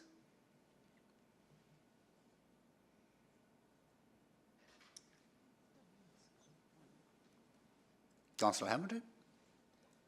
Yeah, sorry, I was having trouble clicking on. I'm just looking at the proposed closure If I look at the map, the proposed closure is off 111th Street, correct? Yes, correct. Yes. And there's an alternative, I look at the map, am I to understand there's an alternative access point on 9th Avenue? On 9th Avenue, yes. Okay, all right. I know this is, thank you for coming out today. We're going to ask some questions of administration with respect to this closure, but I understand that some of this may sort of be best served in a parallel sort of negotiating process, which also makes the questions really, I think, challenging. But I guess maybe a good question to you is what impact is felt by the 111th Street closure, but the retention of the 9th Street access? So what particular hardship comes from the 111th Street closure, access closure? So basically, it's because currently the value of the land significantly depends on the access from the 111th Street, because that's the convenience that is that most vehicular users consider useful for them, rather than branching into 9th Avenue and then going in from the back. So it's not just about vehicles dropping field, it's about those that patronize the businesses that are operating on the site. Convenience is actually the selling point for the business. So if anyone has to branch into the axis, you can expect that they'd rather go to a better, a more accessible gas station than take the route and go in there and then find it difficult coming from the same axis again. So it's basically about how this affects the business in the long run and how it also impacts on the value of the land in the final analysis, because it tells on the commercial viability of the land. Okay, and I'm not as familiar with this area. Is 9th, so I know 111th Street is paved, is 9th, what's the condition of the access from 9th Avenue, including the condition of 9th Avenue? So I might not be able to speak to the condition of 9th Avenue, but what I am saying is that there is an alternative access on 9th Avenue, but it's not as accessible as the 111th Street, which is the main access onto the land. Okay. So the fact that it is the main access and not the alternative is actually what makes it more impactful on the owners. Okay, thank you. Those are my questions. Thank you. Thank you, Councillor Hamilton. Any more questions, colleagues? Thank you so much for joining us. You're welcome to stay back, listen to the rest of the proceedings. At this time, I'll ask colleagues if they have any questions to administration. Councillor Wright? So in, I guess, your traffic analysis and that, which is used more? What's the higher traffic volume? Is that a question for me? Okay. No, sorry, it's for administration. We have finished asking questions to you, so if you could please step back and mute yourself, and we'll go asking questions to city administration at this time. I wouldn't dive into specifics, just because of potentially what could be the result of any sort of ongoing negotiations with the property owner. What I would say is that all directional access is accessed via the one off of 9th. The one off 111th is only accessible by southbound movement. You can't get there from the northbound movement. Okay. Thank you. And then I'm just also wondering, does this item 7.4 in any way hinge on a decision on from 7.3, which has been postponed? No. Okay. Okay. Thank you very much. That's all I have. Thank you so much. So access from 111th Avenue is right in, right out, right? That's correct. Okay, got it. Okay. And 109 is obviously all direction. Okay. All right. Any more questions, colleagues? Okay. All right. Seeing none, can someone move the bylaw, please? I move closure of bylaw 20427. Okay. Mr. So the recommendation in the report is it be recommended to city council that it be given 3 readings. Is that what we're recommending? It's a recommendation to from executive committee to city council. Yeah. My apologies. Okay. So move that executive committee recommend to city council that bylaw 20427 be given the appropriate readings. Got it. Okay. All right. Any want to speak? Councillor Wright? You're from previous? Okay. All right. Please vote.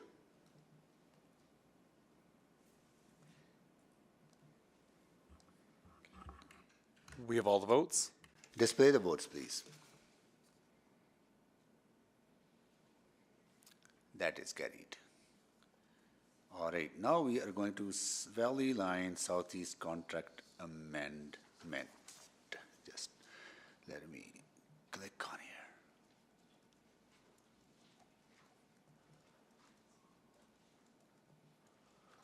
Okay, any opening remarks or comments?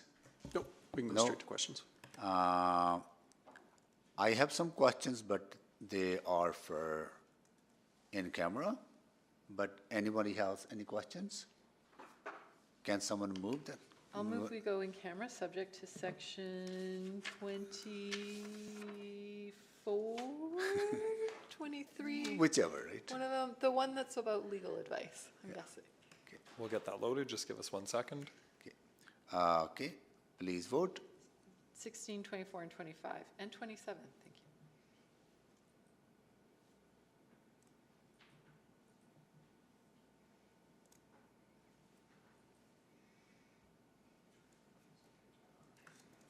Just waiting on one. We have all the votes.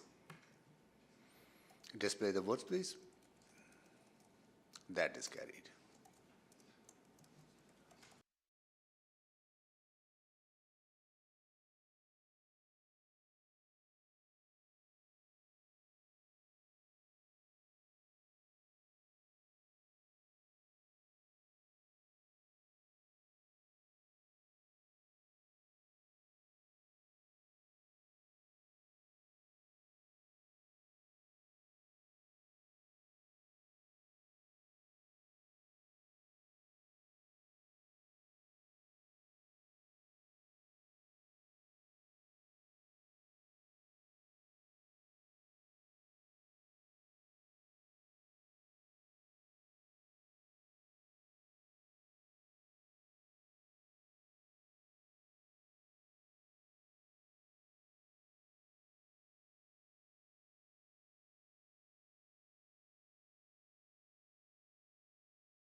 We are back in public.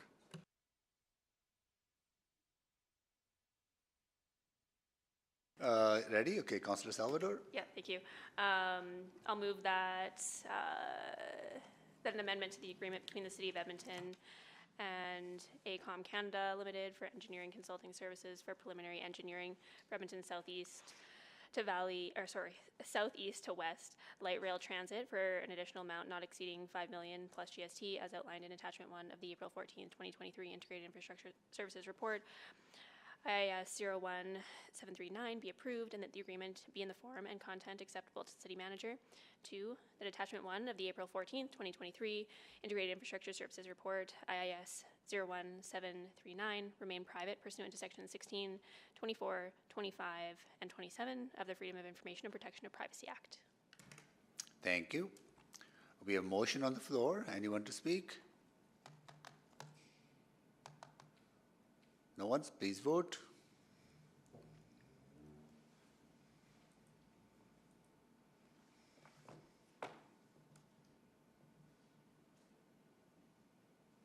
We have all the votes. Display the votes, please. That is carried. Okay, reports to be, responsive council inquiries, none. Private reports, none. Motions pending, none. Notes of motions and motions without customary notice. Seeing none, we are adjourned at 3:15.